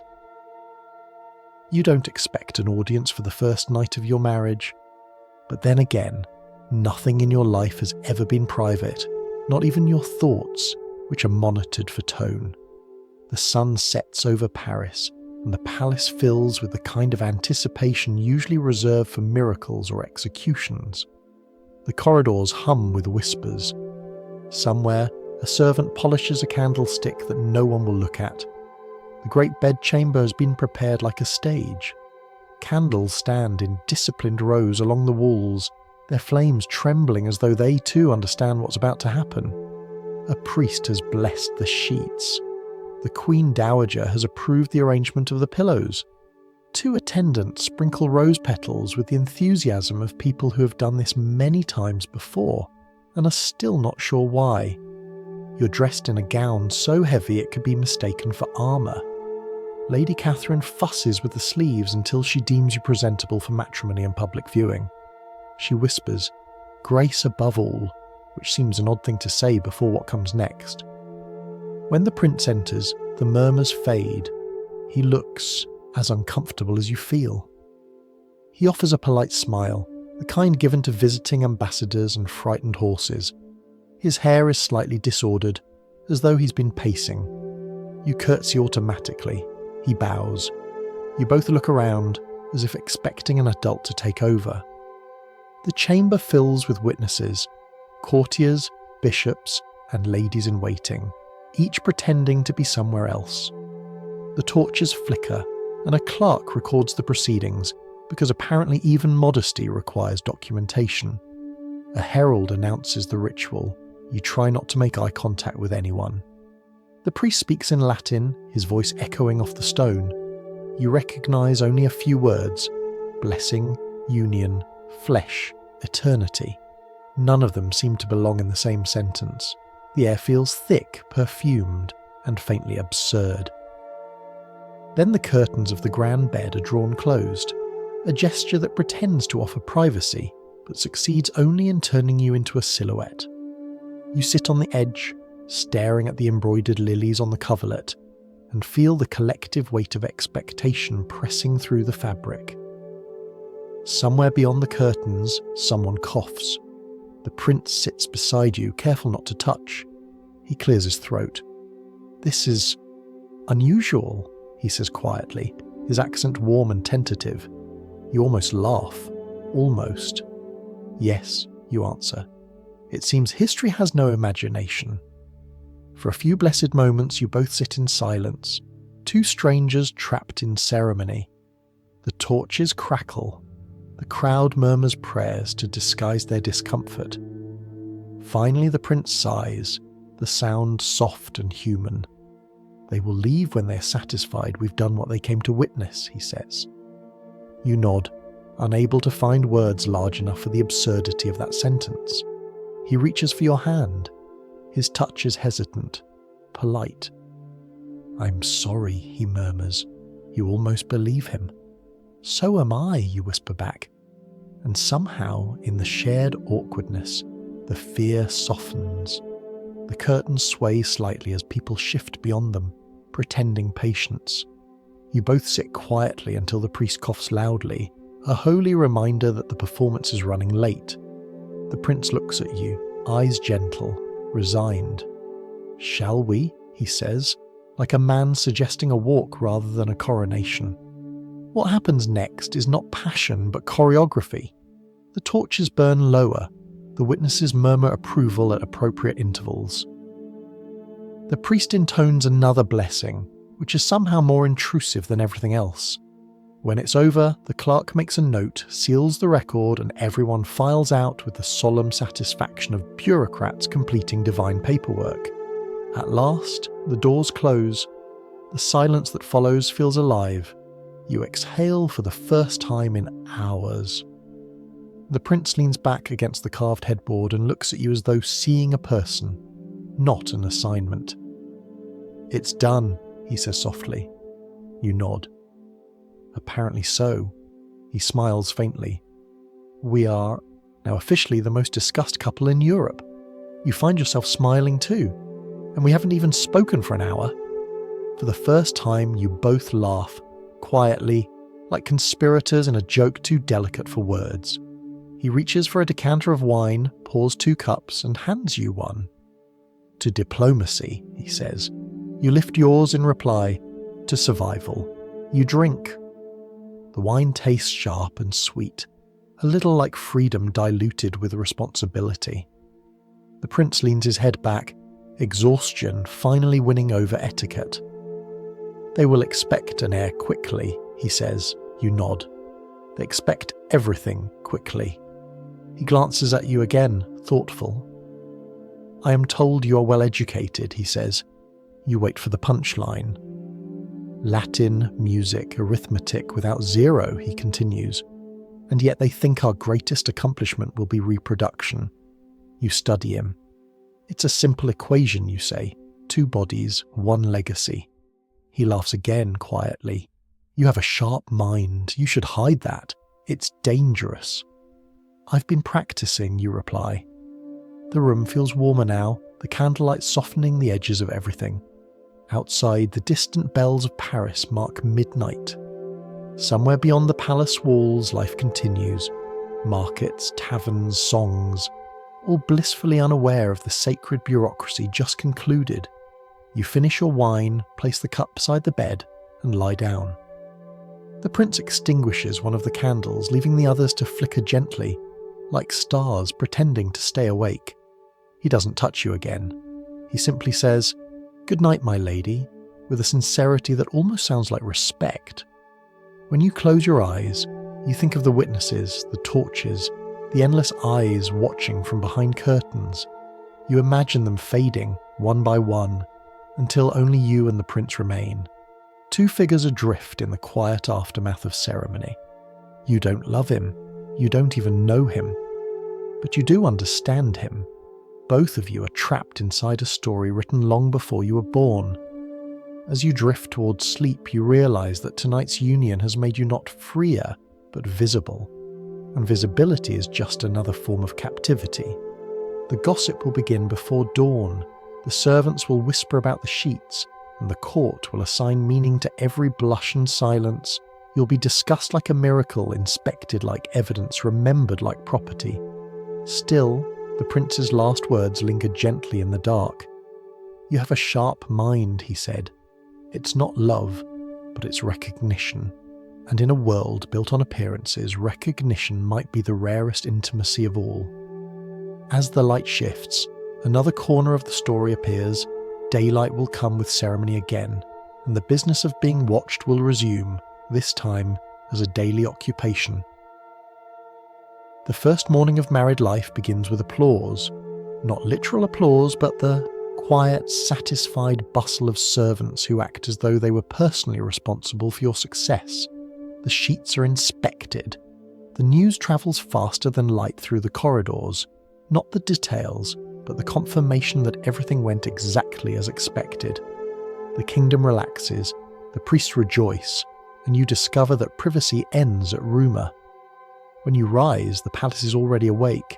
The air smells of bread, wax and faint perfume. The scent of ambition disguised as cleanliness. Bells announce mass, and you follow the sound through corridors lined with portraits. The painted ancestors stare down, proud and suspicious, as if doubting you'll maintain their standard of anxiety. The chapel is vast, every echo carefully designed. The prince stands beside you, his voice low and steady as he recites the prayers. You admire his calm. It's not indifference, it's survival. The courtiers kneel behind you in a synchronized wave of piety. Even devotion here feels choreographed. After the service, the royal secretary presents the day's petitions, scrolls, seals, and decisions disguised as compliments. The prince listens patiently, nodding with practiced wisdom. You sit beside him, a symbol of unity, while courtiers take turns testing your composure. Every sentence directed at you contains 3 meanings, one polite, one political, and one you're not supposed to notice. Your Highness must miss her home, one duchess says with a smile that contains both sympathy and speculation. You answer evenly. France is gracious. The smile tightens, and graciousness demands gratitude. You return her smile, perfectly measured, and the conversation dies of natural causes. The rest of the day unfolds like a long, slow performance. There is breakfast with courtiers, lunch with theologians, supper with ambassadors. You're introduced to musicians, artists, scholars, and the occasional noble who insists on telling you how much better things were under his grandfather. Each exchange lasts precisely long enough to be remembered as polite and forgotten as personal. Your attendants, the ladies of the chamber, never leave your side. They flutter around you like decorative birds, adjusting veils, refilling cups, whispering translations of gossip you weren't meant to understand. One of them, Alice, is English, young, and almost too honest for employment. She tells you who secretly hates whom, which duchess is on her 3rd confessor, and which musician writes love letters to himself. Her candour is dangerous but refreshing. Another Lady Isabel is older. Her beauty has cooled into wisdom. She watches everything, speaks rarely, and offers advice only when the risk is mortal. Every glance at court, she says, is a question. Every word is a mirror. Choose which reflection to give them. You remember that sentence long after she says it. In the afternoons, you attend audiences with the prince.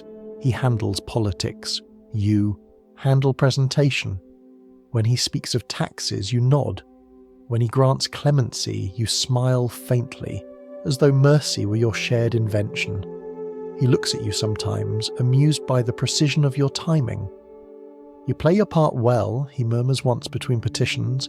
You reply, "It's a duet, Your Highness. Someone must keep the rhythm." The courtiers notice. They discuss your poise, your quietness, your accent. You hear fragments as you pass, charming but cautious, delicate, perhaps too delicate, English restraint with French manners. You realise that in this world, identity is just another language to learn. Evenings are devoted to ceremony. Music echoes through the mirror hall, every note multiplied into infinity. The chandeliers glitter like captured constellations. You dance when summoned, glide when required, and smile as though joy were a civic duty. The mirrors catch every movement, reflecting not just your body but your effort to remain flawless. After a while, it's hard to tell if you're dancing or simply being remembered. The prince remains kind if distant. He treats you with respect that feels almost modern. In public, he offers his arm. In private, he offers space. You begin to understand his silences. They're not cold, they're protective. A gentle alliance between two people trapped in the same elaborate costume. At night, when the last guest leaves and the candles burn low, you and Lady Isabel sit near the hearth. The fire makes the room look softer, almost human. Alice curls up nearby, pretending to mend a hem while listening shamelessly. Isabel tells stories of other queens, other courts, other cages. They think they hold the reins, she says, but the horse always remembers who carries it home. You're not sure what that means, but it sounds comforting. Later, alone in your chamber, you look into one of the great mirrors. It shows you surrounded by light, a painting come to life. Your reflection looks perfectly serene. You test it by frowning, but even that seems elegant. You're doing well, you whisper to the glass, unsure whether you're reassuring it or yourself. Beyond the walls, the city murmurs. You can hear distant laughter from the streets, the rolling wheels of carriages, the occasional bark of a dog. The world keeps living without permission. You envy that. Inside the palace, everything breathes according to rank. Sometimes, in the middle of the night, you wake to the faint sound of footsteps, not approaching, simply existing. Guards, servants, someone lost in corridors of marble. The sound is oddly comforting. It reminds you that the building itself never sleeps. Neither do you, not really. Each day begins like the one before: prayer, inspection, ceremony. Your life is now a pattern of repetition polished into grace. You eat, kneel, speak, and smile at predetermined intervals. Even your boredom is scheduled, Alice whispers once as she helps you into a gown. You almost laugh. At least that makes it reliable, you reply. Yet beneath the rhythm, something else stirs.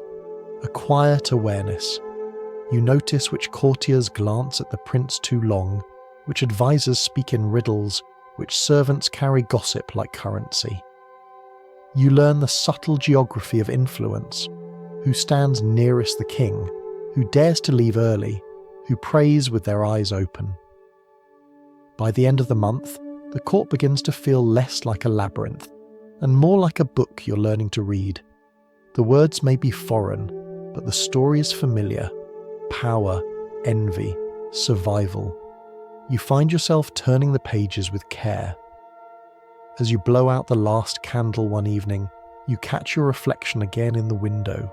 It's faint, doubled with the night outside, as if you exist in two worlds at once, one made of mirrors, one of air. You wonder which one will last longer.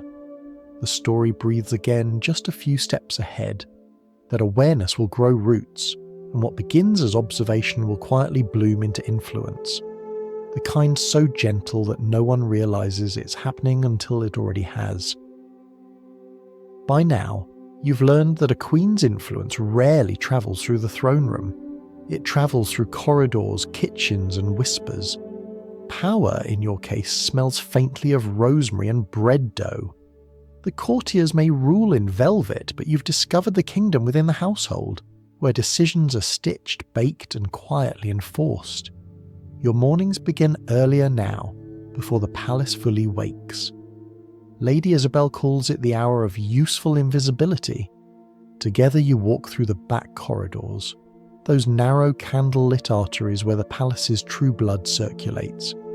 Servants curtsy, cooks freeze mid-sentence, and everyone pretends they weren't gossiping 5 seconds ago.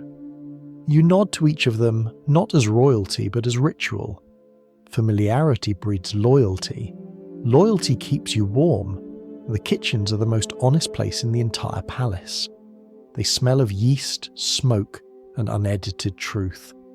The head cook bows so deeply his hat nearly falls into the stew. You smile and ask how many mouths will be fed today. 163, Your Grace, he replies proudly, not counting rumour. You almost laugh. Almost. You learn quickly that food is politics disguised as kindness. Who eats fish on Friday? Who receives the freshest bread? Whose wine is refilled before it's empty? Each gesture carries meaning. A duchess ignored at dinner becomes an enemy by morning. You begin keeping lists, quiet inventories of gratitude and grievance, disguised as kitchen orders. Serve her the white bread, you say, and Lady Isabel writes it down, knowing precisely which woman you mean. During Lent, you oversee the rationing of fish. The monks insist on cod, the nobles demand carp, the people just want anything edible. You balance them all with the precision of an accountant who believes in heaven. Alice calls it culinary diplomacy. You call it survival with seasoning. The still room becomes your sanctuary, a small chamber thick with the scent of herbs and the hum of female conversation. There, with sleeves rolled and hair pinned loosely, you grind rosemary, chamomile and mint for tinctures and perfumes. Lady Isabel calls it medicine. Alice calls it magic. You call it peace. Here, laughter is allowed. It slips between the sound of pestles and the soft clink of glass bottles. The women share stories too crude for court and too true for confession. You learn which maids are in love, which guards are fools, which bishops have weak stomachs. Information arrives here like spice, potent in the right measure, dangerous in excess. One afternoon, while mixing rose oil, Lady Isabel tells you the unwritten rule of the still room. Never underestimate women who keep track of inventory, she says. They remember everything. Who was kind, who was cruel, who owes whom a favour. You stir the mixture and smile. Then perhaps history will be written in ledgers. She laughs softly. It already is. You start making small decisions, almost invisible ones. You approve new blankets for the maids' quarters, extra candles for the chapel, fresh herbs for the kitchen. The steward calls it generosity. The servants call it grace. You know it's strategy, the quiet building of trust. When your name is whispered now, it's in tones of gratitude rather than gossip. That's the kind of influence that outlives titles.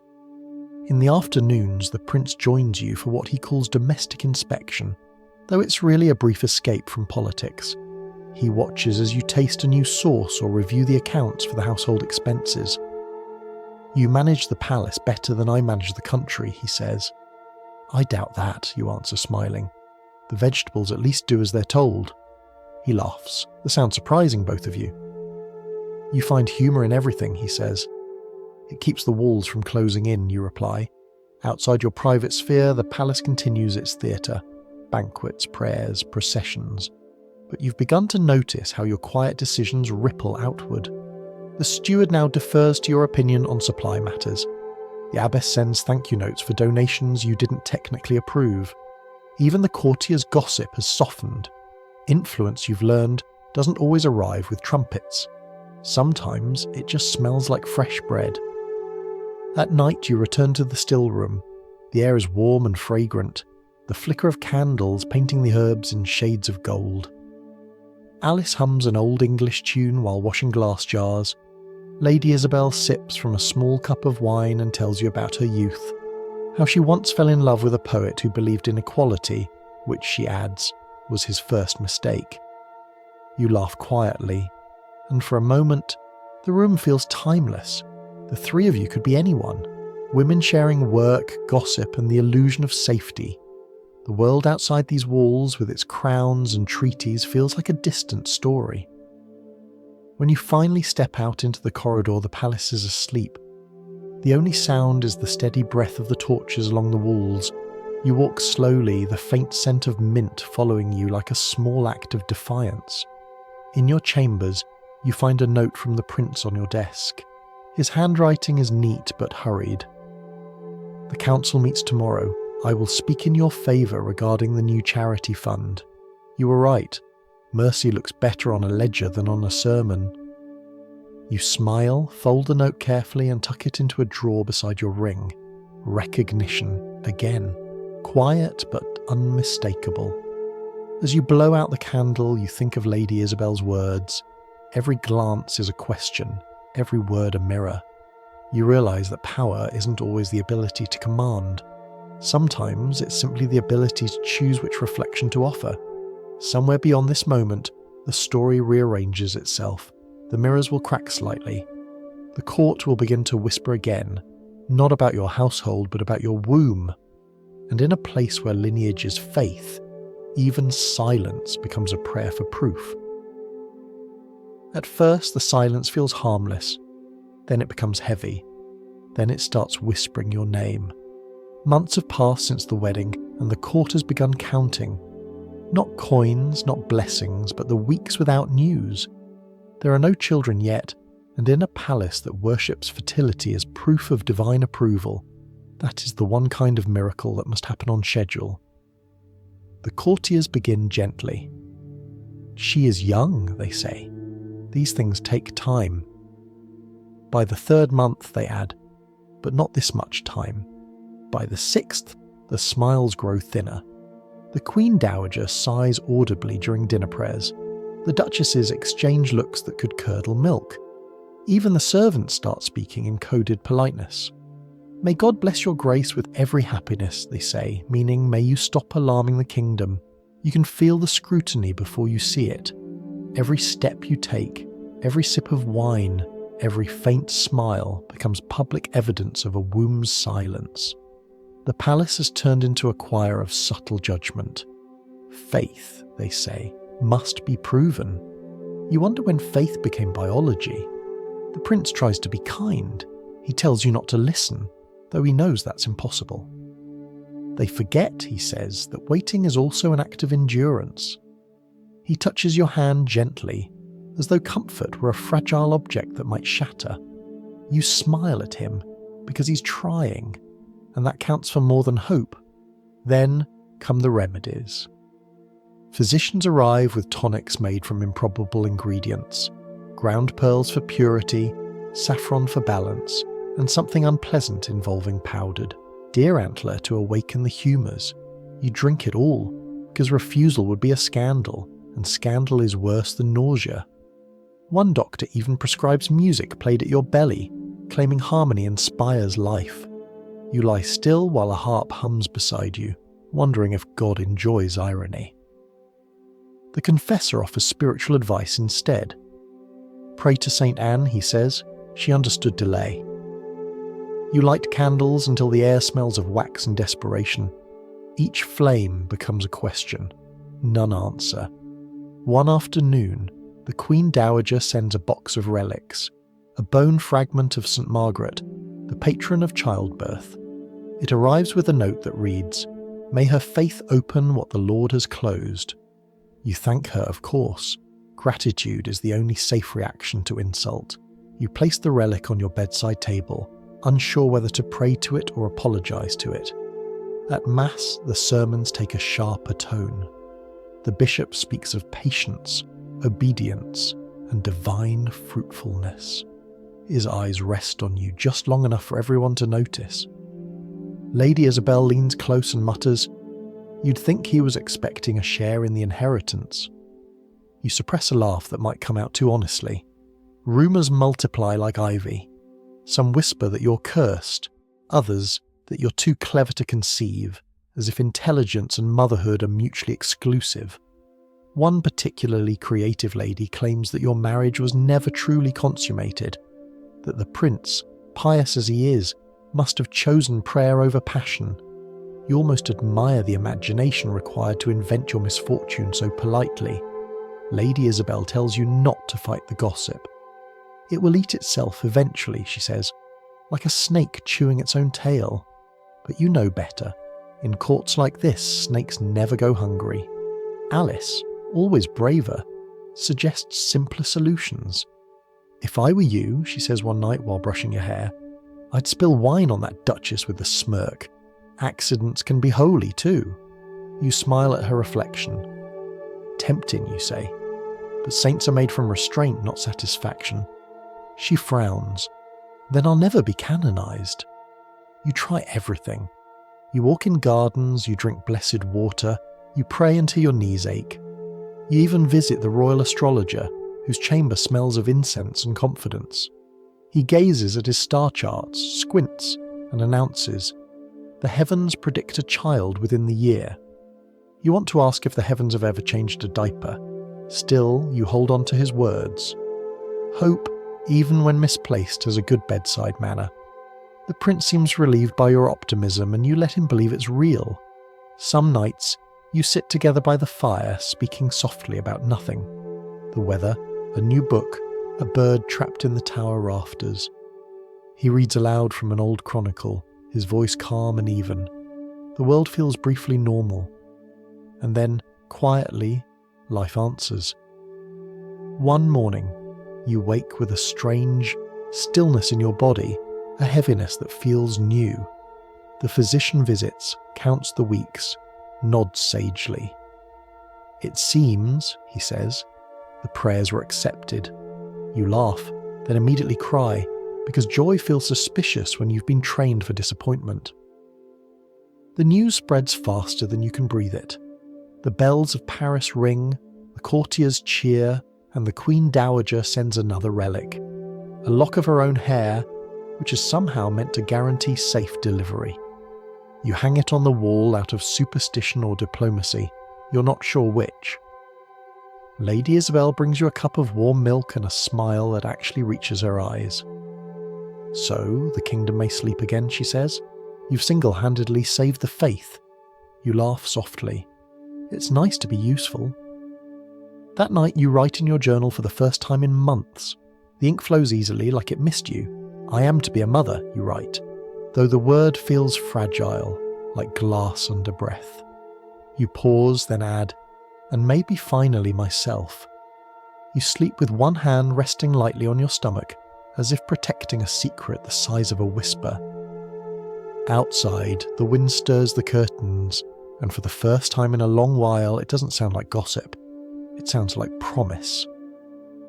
From the edge of one memory, another quietly begins.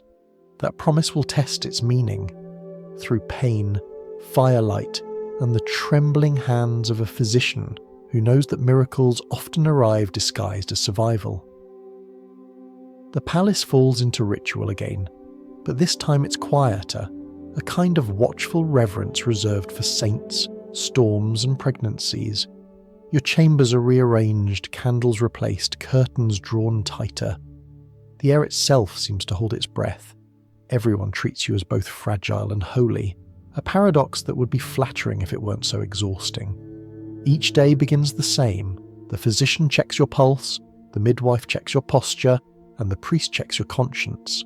Rest, they all say, which somehow involves more rules than activity ever did. You're told to sleep often, but not too long, to walk a little, but never alone, to eat modestly, but with enthusiasm. Faith, apparently, is now a dietary guideline. Lady Isabel supervises the nurses, ensuring that every pillow is properly fluffed and every superstition obeyed. Alice keeps vigil near the window, pretending to sew while listening for gossip in the corridors. She reports new rumours like weather forecasts. "They're saying twins now, Your Grace. One boy, one miracle." You smile, already tired of both possibilities. The prince visits daily, his calm unchanged, though his eyes betray worry. He brings small gifts, books, flowers, stories. Sometimes he just sits beside you saying nothing, his hand resting gently over yours. The silence between you feels kind, not empty. "You're brave," he says once. You shake your head. "I'm cornered," you reply, and he laughs softly. As the months pass, the palace adjusts to your stillness. Banquets grow shorter, music softer, arguments more polite. The court now revolves around a cradle that doesn't yet exist. You become a season in human form. Everyone waits for you to change. Then one evening the change arrives. It begins not with drama, but with a quiet ache, like the tightening of an invisible thread. The midwife notices first. "It's time," she says, her tone both matter-of-fact and holy. Servants rush to light more candles as though brightness could reduce pain. Lady Isabel takes command of the room, moving like a general with perfect calm. The air thickens with heat and prayer. The priest waits in the next room, ready to bless whichever outcome requires it. You hear his murmuring through the wall, steady, practiced, detached. The physician arrives, sleeves rolled, face serious. He nods at you once, the kind of nod that means, "I will do my best, but please cooperate with destiny." The hours blur into sweat, whispers, and the slow rhythm of breath. Pain becomes the only language that makes sense. It's not sharp, it's ancient. The body remembering something older than civilization. Between contractions, you stare at the ceiling beams, counting each one like a rosary. The wood seems to breathe with you, creaking in sympathy. Lady Isabel holds your hand, whispering encouragement that sounds like poetry. "You're the vessel of continuation," she says. You answer through clenched teeth. "That sounds suspiciously like flattery." She smiles, wiping your brow with a damp cloth. Flattery is cheaper than theology. When the midwife announces that the baby is not positioned correctly, the room tilts toward fear. The physician steps forward, calm but pale. He murmurs something about an adjustment, using words that sound careful enough to disguise their danger. Lady Isabel squeezes your hand harder. The physician's hands move with precision and reverence, guiding life into alignment. You feel the world narrow to a single act. Breath, pressure, release. The pain is total, immense, and strangely cleansing. Someone is praying loudly now. It might be you. And then, through the haze, a cry, thin at first, then strong. The room exhales. The midwife lifts the small, wrinkled miracle and announces, "A son." The word ripples through the air like light striking metal. The prince, who's been waiting outside, bursts in before anyone can stop him.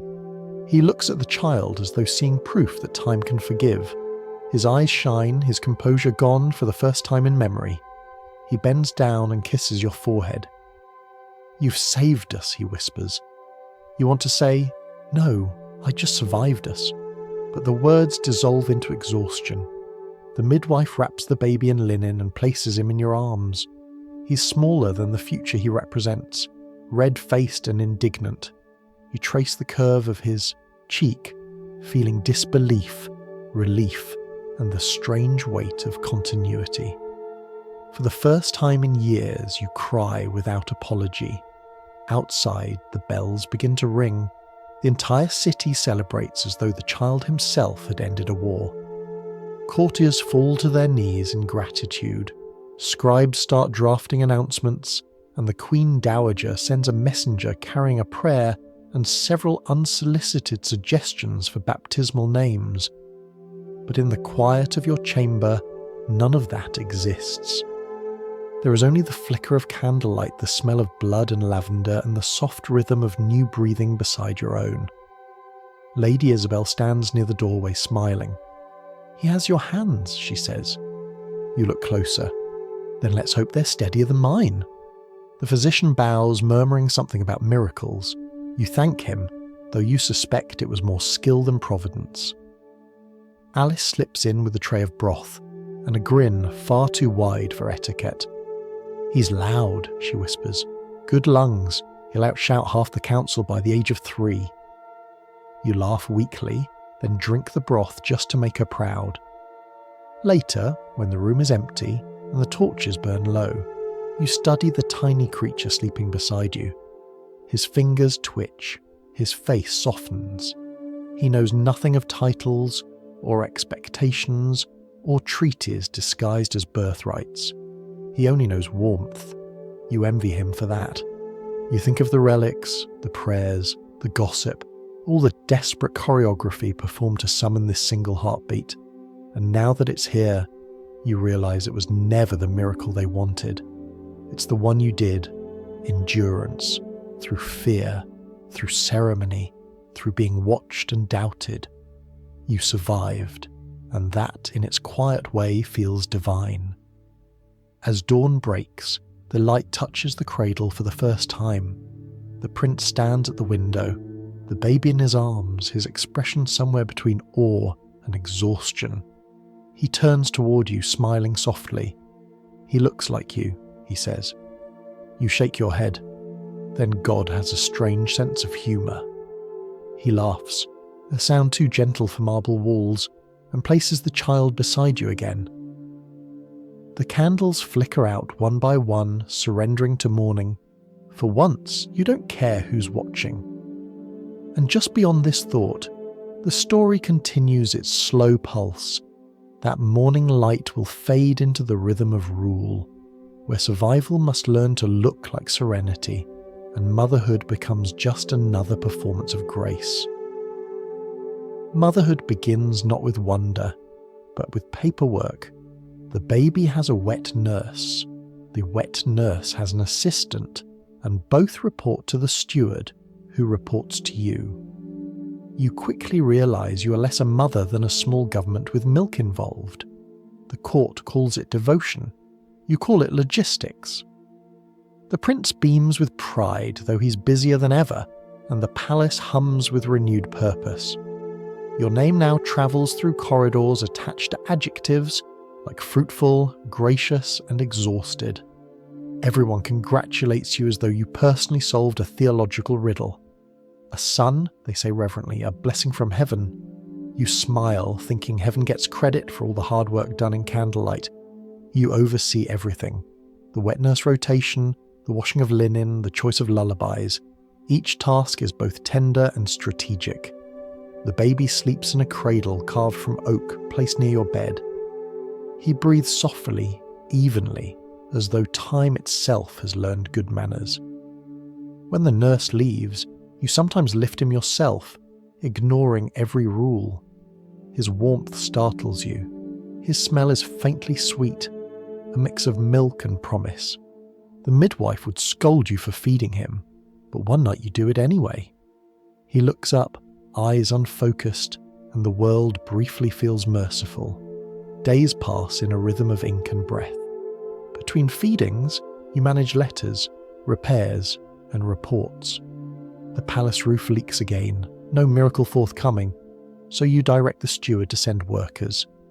You review petitions from tenants, sign documents, and mediate between two abbots arguing about the ownership of a pig. A queen, Lady Isabel says one morning, is simply a patient administrator with better handwriting. You smile, blotting another parchment. Then I must be holy already. Your study has become your refuge. The window faces the gardens and sunlight slides across your desk like a visiting thought. Piles of correspondence wait in tidy chaos. You like the sound of quills scratching, the soft tearing of wax seals, the faint creak of parchment as it accepts decisions. Every letter carries a small act of control, a message to a merchant, a note to a bishop, a command to plant more lavender in the southern fields. Power now lives in ink, not ceremony. Alice brings you news daily, her chatter bright as morning. She reports births, quarrels, gossip about who fainted at Mass. They say the bishop mispronounced your name, she says once, clearly delighted. He called you our grace instead of your grace. You raise an eyebrow. Perhaps he's learning humility. The prince joins you in the evenings when the candles burn low and the air smells faintly of ink and sleep. He asks about the household accounts, listens to your summaries, and sometimes forgets he's supposed to be the final authority. You're better at this than I am, he says, signing where you point. I'm just better dressed. You smile, weary but amused. Governance, like fashion, requires tailoring. Motherhood bleeds into management so seamlessly that you stop noticing the difference. You attend chapel with the child in your arms, the courtiers bowing lower now, as if reverence could be inherited. The Queen Dowager softens slightly, her pride visible in carefully measured smiles. He has your composure, she tells you. You thank her, deciding not to mention that composure comes mostly from sleep, deprivation. Between duties, you find yourself writing again. Not official letters, but fragments of thought, copied neatly into a small notebook. Reflections on patience, silence, and the strange balance between love and obligation. You never intend to show them to anyone. Writing simply gives your thoughts somewhere polite to stand. Lady Isabel notices, of course. You're becoming a philosopher, she says. Just the quiet kind. You shrug. Someone has to record what actually happens while the men write what they think happened. She laughs. Then history will finally make sense. Sometimes, when the baby sleeps, you walk the gardens. The scent of damp earth and thyme follows you. The air feels easier there, less ceremonial. You talk to the gardeners about soil and seasons, topics blessedly free of politics. You realise you prefer things that grow at their own pace, unbothered by approval. Back in the still room, the women now brew remedies not just for headaches but for diplomacy. Isabel teaches you how to distill patience into tonic. 3 parts rosemary, 1 part humour. You joke that it should be the royal drink. Already is, she says. They just call it prayer. You've become something the palace doesn't quite have a word for. A queen who listens, manages, and occasionally rebels by smiling at the wrong moment. When ministers argue, you end the debate by offering tea. When courtiers gossip, you praise their dedication to communication.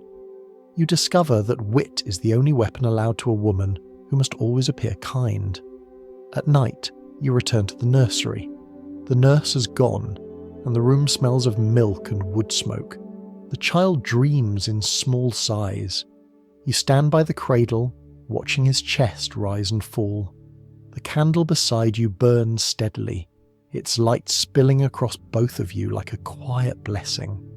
You think of your mother's words, that gold ring passed down, that circle of duty. You twist it gently on your finger and whisper, perhaps it's a circle of return. The days stretch into weeks, the rhythm soft and sure. You balance motherhood with management, prayer with planning, tenderness with resolve. It feels impossible and yet entirely ordinary. Power, you realise, is rarely loud. Most of the time, it just looks like a woman making lists. Before you sleep, you place a book on the desk, a volume of French verse beside an English psalter. You plan to start collecting more, perhaps a library, small at first, for your child to inherit.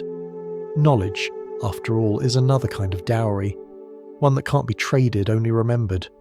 You blow out the candle, the room dipping into darkness. Somewhere beyond the walls, bells toll midnight. The palace breathes, the baby stirs. You close your eyes, feeling the day settle into order once again. If we follow the light a little further, it will lead down the corridor to the still room, where knowledge begins to smell like rosemary and quiet laughter hides the sound of a revolution already blooming. The still room is the one place in the palace that doesn't lie. It smells of what it is: rosemary and mint, crushed leaves and warm glass, beeswax softening in a shallow dish. Here, work speaks louder than rank. The door closes with a gentle click, and titles wait politely in the corridor. Inside, you're not a princess or a queen. You're a woman with sleeves rolled, learning the chemistry of comfort disguised as devotion. Lady Isabel claims a corner table as her lectern. She teaches without announcing it, pointing with the end of a wooden spoon, turning instruction into conversation. Rosemary for steadiness, she says, tapping the sprigs. Chamomile for gentleness. Mint for clarity. And if anyone asks, it's all for the glory of God and not for our sanity. You nod, smiling into the mortar as you grind. In the still room, truths are measured by scent, not by doctrine. Alice arrives with news in a basket. News first, always. She lowers her voice to the pitch gossip prefers. 2 dukes argued at dinner. The younger bowed so low his opinion fell out. Also, the bishop sneezed into the pudding. She pauses, delighted. No one noticed, which tells you everything. Then she lifts the cloth from the basket to reveal lemon peels, dried orange, and a handful of cloves. For the winter tonics, she says, proud as a merchant with a full ledger. You line up bottles along the window ledge. The glass is imperfect, thick in places, thin in others, so the light arrives in ripples and settles on the herbs like a blessing that doesn't need permission. You pour warm oil into a small pot and tip in the rosemary. The scent rises at once. Green, clean, exactly itself. If rebellion had a smell, you think, it would be this, honest and impossible to prosecute. The work is steady and kind. You bruise mint leaves, twist linen to strain an infusion, label small jars in a careful hand. Isabel watches your script form across the paper. Your letters stand upright, she says. That's a character trait. You laugh softly. I was trained to bow everywhere but the page. She reaches over, squeezes your wrist. Keep it that way. Between tasks, the conversation drifts to the unmentionable subject of women who think. There's a way to ask questions, Isabel says, that sounds like prayer. Use it. She demonstrates, My lady, would it be pleasing to God if we considered a different method? You try it aloud, gentle as steam. It works on your own ears, which is the first test. Good, she says. Now it will work on theirs. Alice returns from the scullery with a jug of hot water and a secret. She whispers, The steward miscounted the wine casks. He has one less today than yesterday. Isabel lifts an eyebrow. And somehow his appetite for forgiveness has one more. You tuck the fact into the mental pocket where you keep useful debts. The still room is a pantry for information as much as for herbs. You test a new salve on your wrist. Wax, olive oil, rosemary, a pinch of salt because the sea remembers things the land forgets. The texture glides, then holds. You imagine sending jars of this to the laundry, to the guards who carry steel in winter, to the kitchen hands whose knuckles split like tired fruit. We'll do a dozen, you say. Label them for chapped hands and difficult days. Isabel nods, proving the kindness in the phrasing. As afternoon leans toward evening, the room grows warmer. Bottles catch the last of the light. Shadows braid themselves across the shelves. You sit with Isabel at the small table and copy a list of her favourite simples into your notebook. She dictates slowly, letting each entry settle. For grief, she says, balm and patience. She pauses, mostly patience. The silence that follows is not empty. It is a slow, shared breath. You write the word carefully, the way one would put a fragile cup back on its shelf. A knock at the door, soft, deferential. One of the younger maids peeks in, red-eyed. My lady, a headache. Her voice wobbles on the last syllable. You motion her closer, open a jar and offer a dab of mint salve. She inhales, eyes closing for an instant as if someone turned down the volume on her worries. Better? You ask. She nods, too grateful for words. Isabel sends her away with a packet of dried chamomile and a stern instruction to sleep more than she confesses. When the door closes again, you feel the stillroom's purpose settle around you like a shawl. This is where pain remembers it has alternatives. Alice tidies the workbench, making a ceremony of the order. If the council met here, she says, they'd be kinder after the second jar. Isabel smiles without looking up. They'd also ask us for the recipe and then tax it, Alice snorts. Then we'll hide it under the label Women's Concerns and watch them flee. You laugh, because laughter is the most affordable luxury you possess. Later, the prince slips in quietly, as if visiting a chapel. He inhales, surprised. It smells like a garden solved a problem. You hand him a small jar. For cracked hands, write decrees with it. It might soften the edges. He opens it, tests a fingertip, and his shoulders loosen. You run a gentler court in here, he says, one that functions. You tilt your head. It's easy when the ingredients obey. He grins, the expression boyish for a heartbeat.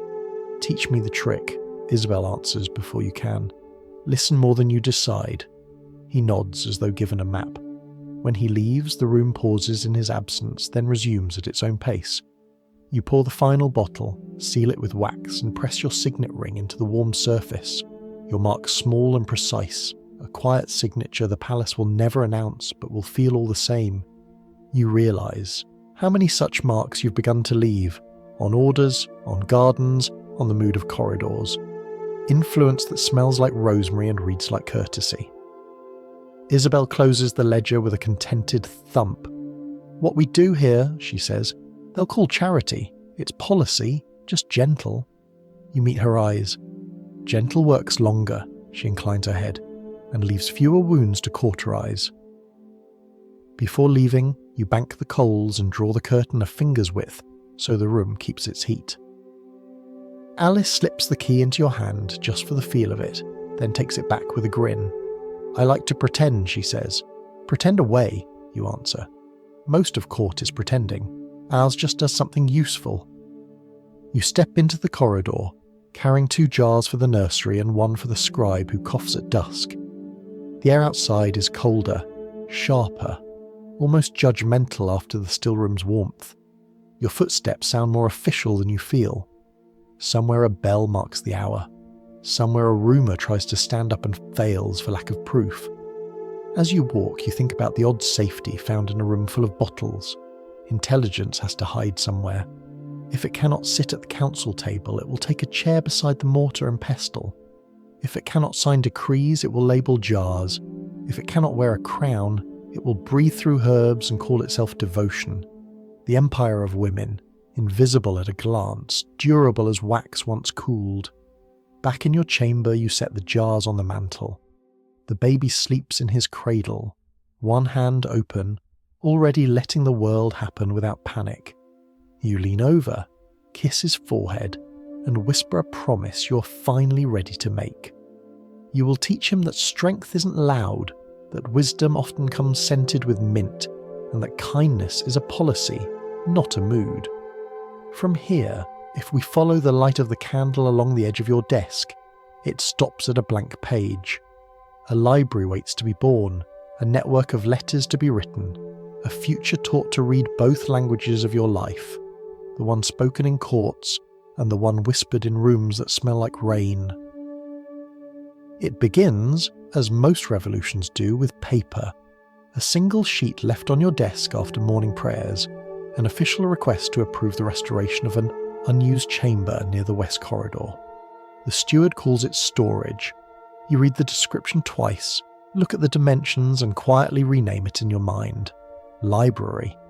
You sign the order with polite efficiency, adding only 1 line in the margin for educational purposes. No one questions it. After all, nothing sounds less dangerous than education, especially when spoken by a woman. The room is cleared within a week. Dust swirls like history being disturbed. You step inside one afternoon with Alice, who coughs immediately. "It smells of old air and older secrets," she says. You smile. "Perfect. We'll keep both."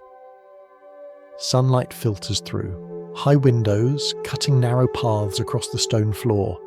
You trace a finger through the dust, imagining rows of shelves where now there's only silence. Books have always been your first act of rebellion. Patient, dignified, incapable of arrest. They don't shout, they wait. You start small. Psalters and sermons at first, and things safe enough to justify. Then histories, herbals, and the occasional banned philosophy disguised under an innocent title. You arrange them side by side, French and English, old and new, holy and merely curious. The collection grows until even the dust behaves differently, settling with reverence. Lady Isabel watches from the doorway, arms folded, amused. "You've made another kingdom," she says. "This one smells of parchment and defiance." You shrug, pretending humility. At least it's easier to govern. The prince visits one evening to see what his stewards have accidentally funded. He steps inside, looks around and laughs softly. "You've built a treasury without gold." You nod. "Gold tarnishes, ideas don't." He studies a volume of translations, running his fingers along the spine. "Bilingual," he notes. "Of course. You never choose one language when two will do. You smile.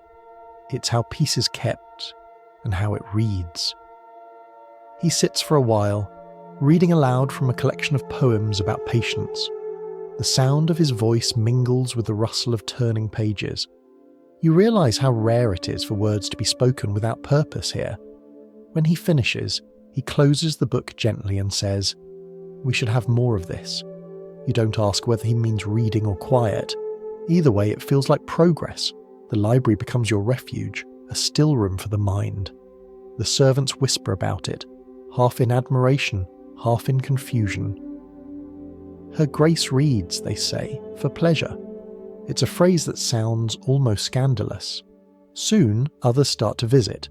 A clerk seeking translation help, a young scribe asking for guidance, even one of the Queen Dowager's ladies who confesses she never truly learned to read. You teach her softly, under the pretense of reviewing prayers. Books, you discover, make excellent allies. They ask for nothing but attention and offer everything in return.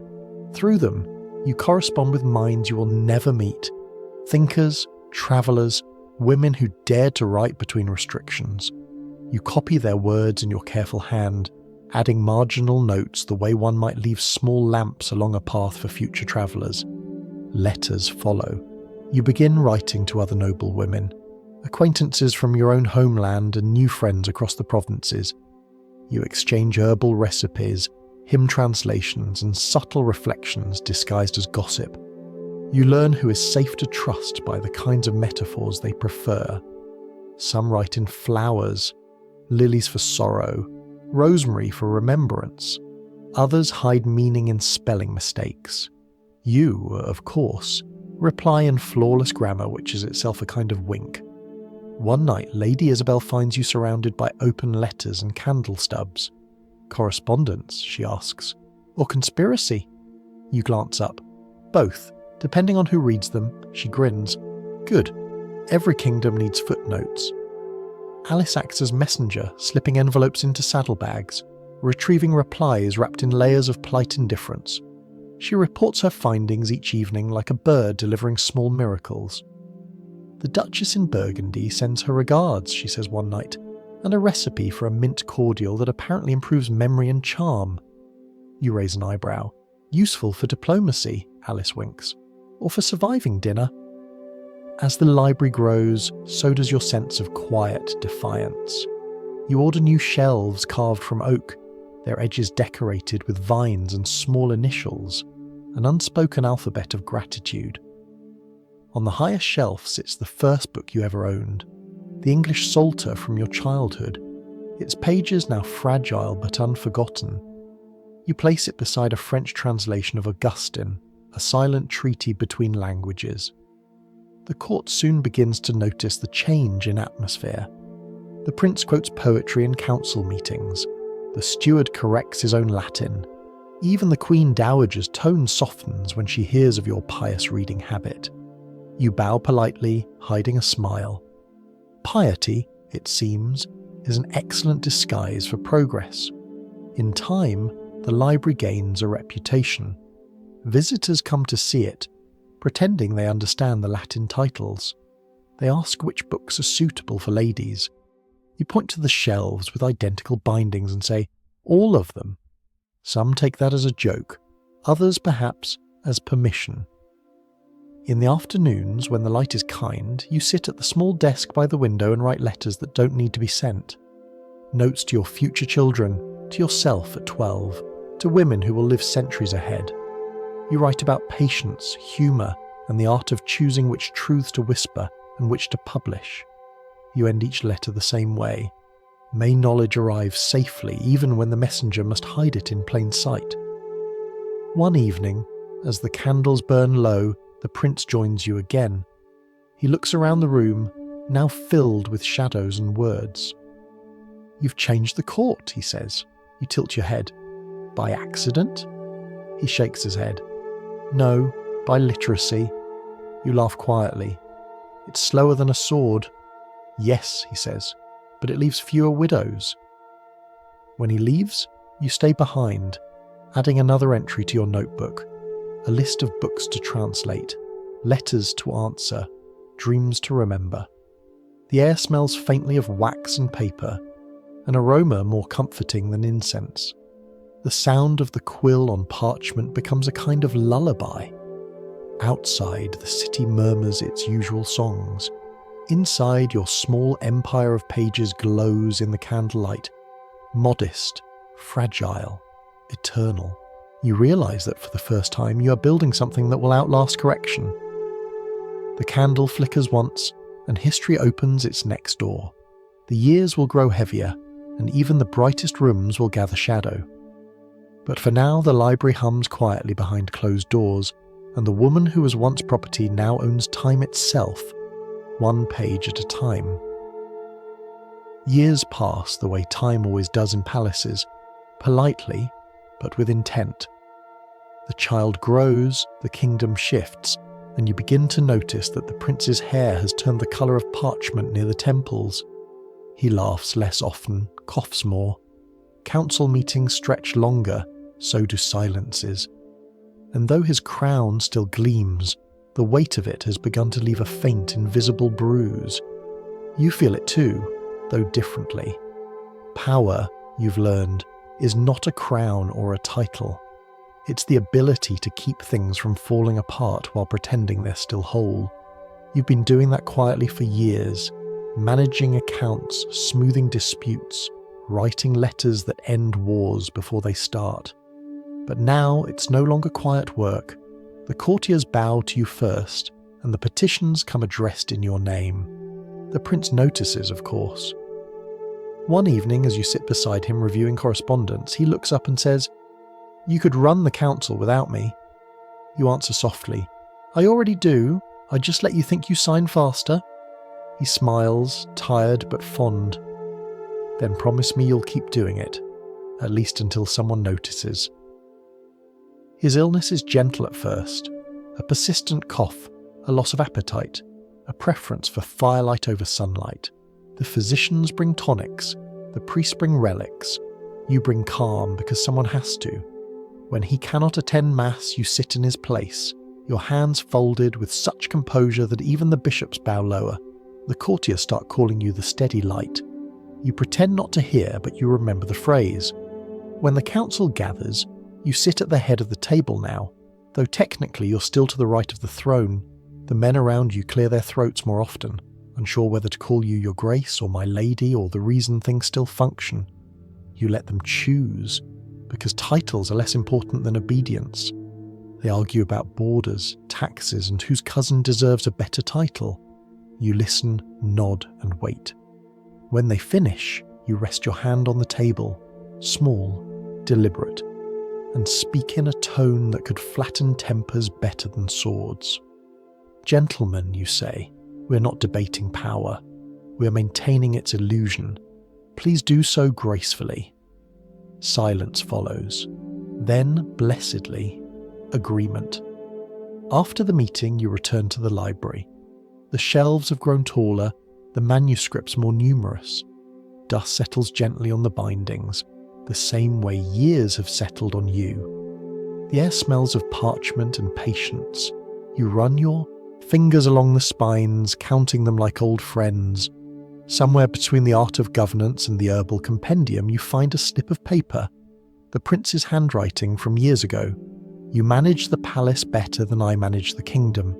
You smile faintly, then place it back where it belongs, between memory and duty. Lady Isabel has grown older too, though she refuses to admit it. Her hair is silver, her wit still sharper than any blade. She visits your chamber one evening with a cup of wine and a raised eyebrow. "So," she says, "you've become regent in everything but name," you laugh softly. "By accident."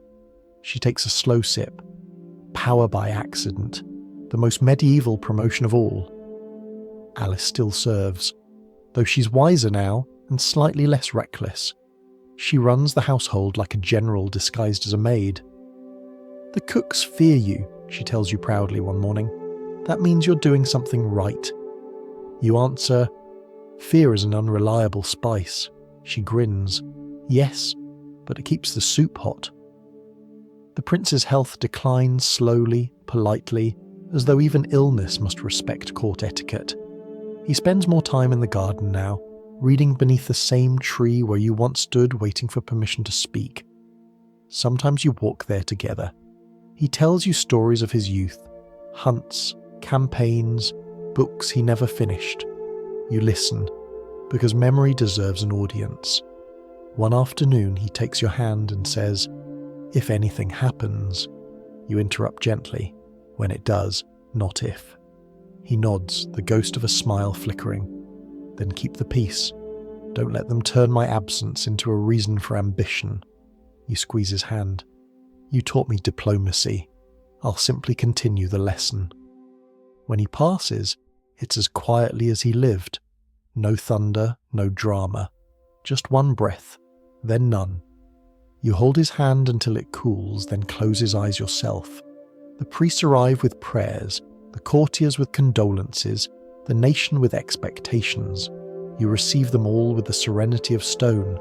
Grief, you decide, must look professional. The days that follow are filled with ceremony. Black banners hang from the palace towers. The bells toll until even silence seems loud. You move through the rituals like a sleepwalker in silk. When the council meets again, they ask who shall govern until the prince's heir comes of age. You answer simply, "The one who already does." No one argues, and so, without coronation or proclamation, you rule. Not as queen, but as something quieter, custodian of stability, steward of continuity. You sign decrees with the same steady hand that once soothed a feverish child. You balance ledgers, rewrite treaties, and send emissaries who call you Madame la Régente in letters they think you don't read. At night, alone in your chamber, you remove the gold ring your mother gave you. The metal has grown warm from years of wear. You turn it slowly, between your fingers, the circle bright against your skin. Once it meant obedience. Now it means survival. You place it back on your hand and whisper, "So this is what inheritance feels like." The library becomes busier than ever. Scholars visit to consult your manuscripts. Priests borrow books and return them carefully, as if fearing divine punishment for stains. Sometimes you find your son there, reading beneath the window light. He looks up and says, "You fill the kingdom with books." You smile. That was the easier part. As evening falls, you walk through the halls, past tapestries you once stared at as a girl. The faces of saints and heroes blur together, their stitched eyes watching with indifference. You stop before one, a queen from centuries past, her embroidered hand raised in blessing. You wonder if she too learned that ruling means smiling through exhaustion. You bow to her slightly. It feels less like homage, more like acknowledgement. When you return to your room, Lady Isabel waits with another glass of wine. "You've done well," she says. "No wars, no scandals, no famines. The court's even started behaving like adults. I almost miss the chaos," you sigh. "Peace is less dramatic, but far more difficult," she nods. "Exactly why they'll forget who gave it to them." You smile at that, tired, amused, content. Then let them forget. History's memory is poor, but its influence is long.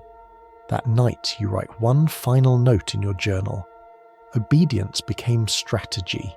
Strategy became survival. Survival became legacy. Then you close the book, extinguish the candle, and let darkness reclaim the room.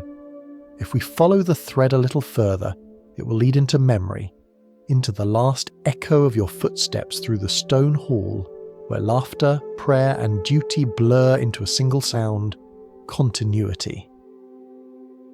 The palace is quieter now, quieter and somehow wider, as if absence has given the walls permission to breathe. The years have softened everything, the tapestries, the voices, even the gossip. What was once urgent has turned to echo. You move through the corridors at your own pace, the steady rhythm of your footsteps filling the space where politics used to be. Outside, the gardens bloom early this spring. The trees bend slightly under the weight of blossoms, pink and white like the memory of a younger season. You pause by the fountain, watching your reflection tremble in the water. For a moment, you almost don't recognize her, this woman with silver threaded in her hair and calm in her eyes. You whisper, "So this is who survived." The water ripples, answering softly.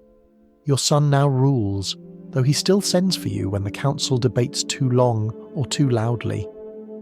He listens carefully, his brow furrowed in that familiar way that makes him look like his father and yourself at once. When he was a child, he asked how to tell right from wrong. You told him, "Right keeps people warm." It wasn't a lesson in morality, it was one in governance. He remembers. The library remains your sanctuary. The scent of parchment and old ink has deepened, layered with dust and lavender. You spend your afternoons there, reading letters you once wrote and barely remember. Some are smudged, the ink faded, others still sharp as new parchment. They're your footprints in paper form, evidence that you once existed between decisions. Lady Isabel visits less often now, her steps slower, her humour no softer. She sits across from you one afternoon, sighs and says, "You've outlived almost everyone who could have told your story incorrectly." You laugh quietly. "Then perhaps the silence will get it right." She smirks. "Don't count on it. Silence is just gossip resting its throat." Ali still works in the palace, though she now supervises a small army of servants. She's louder than ever, and you're secretly proud of it. She insists on bringing you tea herself each morning, claiming the younger maids don't pour it correctly. "They rush," she says. "Tea should think about being tea before it's drunk." You nod. "Wisdom has many leaves." You notice things now that once escaped you. The way sunlight moves differently through clean glass, how letters feel heavier after they've been read too many times. The small noises that make a kingdom function. The scrape of a broom on stone, the creak of doors opening to morning, the sigh of wind slipping through keyholes. These are the sounds that never make it into chronicles. Sometimes, when you walk through the great hall, you catch a reflection in the polished marble. For a heartbeat, it looks like another woman walking beside you. Younger, curious, unprepared. The girl who arrived from across the sea, clutching a mother's ring and a sense of duty far too large for her hands. You wish you could speak to her, tell her that fear eventually turns into skill, and that silence, when handled properly, becomes language. You keep the ring still. Its surface has thinned from decades of wear, but it glows faintly, as if remembering the warmth of everyone who touched it before you. It used to symbolize obedience, then endurance. Now, perhaps, understanding. You twist it once on your finger and whisper, "It fits better now." Visitors come often, ambassadors, poets, scholars, each eager to meet the woman they call the wise dowager. You smile politely, listen to their compliments, and let them believe you were born patient. They ask for advice on diplomacy, marriage, or the management of egos disguised as kingdoms. You answer as you always have, with parables about gardening. Water the roots, you tell them. The flowers will follow when they're ready. They leave grateful and occasionally enlightened. One evening your son comes to the library. He's taller now, his crown slightly tilted from use. "Mother," he says, "the people still speak your name." You shake your head. Names are temporary. Deeds last until someone rewrites them. He frowns. "You've done enough to be remembered." You close your book, look at him gently. "Then I've done enough." Later, after he leaves, you wander through the quiet halls one last time.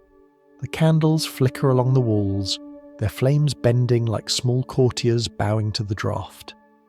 The wax pools slowly at their bases, solidifying into tiny monuments of light that once worked. The smell of smoke and beeswax lingers, the scent of effort well spent. You pause by the nursery. The cradle still stands in the corner, polished and empty, waiting for another generation that will someday outgrow it. You run your fingers along the wood, the same way you once did when it held your child. The memory is so vivid it might as well be present. You can almost hear the faint hum of lullabies, the soft rattle of breath. The night deepens. You walk to the window and open it. Cool air sweeps through, carrying the scent of rain and distant bells. The city hums softly, 1,000 small lives continuing without needing your permission. It's strangely comforting. For years, you carried the world like a fragile object. Now it carries itself. You take a seat by the window and write one final entry in your notebook. They will forget the details. They will call me gentle or shrewd, depending on which makes the better story. They will not know the sound of the wind through these halls, nor the warmth of ink drying on late-night letters. They will not smell the herbs that masked rebellion, or hear the laughter behind closed doors. But that's all right. History remembers noise. I preferred quiet. You close the notebook and rest your hand on it for a moment, feeling the faint pulse beneath your skin, the reminder that even now life doesn't ask for permission to continue. Somewhere behind you, the clock in the corridor strikes midnight. The echo rolls through the palace, slow and patient. You smile to yourself because you've outlasted everything that was supposed to define you. The candle beside you burns down to its last inch. Its flame trembles, then steadies, then fades, leaving a thin trail of smoke curling upward, soft, determined, unwilling to vanish completely. You watch it rise and murmur. You weren't the story's princess. You were its author, writing in margins the world rarely reads. Outside, the rain begins to fall, slow, deliberate, cleansing. The air fills with its rhythm, a lullaby for a world that no longer needs your vigilance. You sit quietly, listening, and that, somehow, is how it all made sense. Back then. If you're still awake, congratulations. You've survived another century. If you're asleep, even better, you've escaped it entirely. Either way, thank you for listening, for breathing through history's quieter corners. The story will keep whispering, just softer now.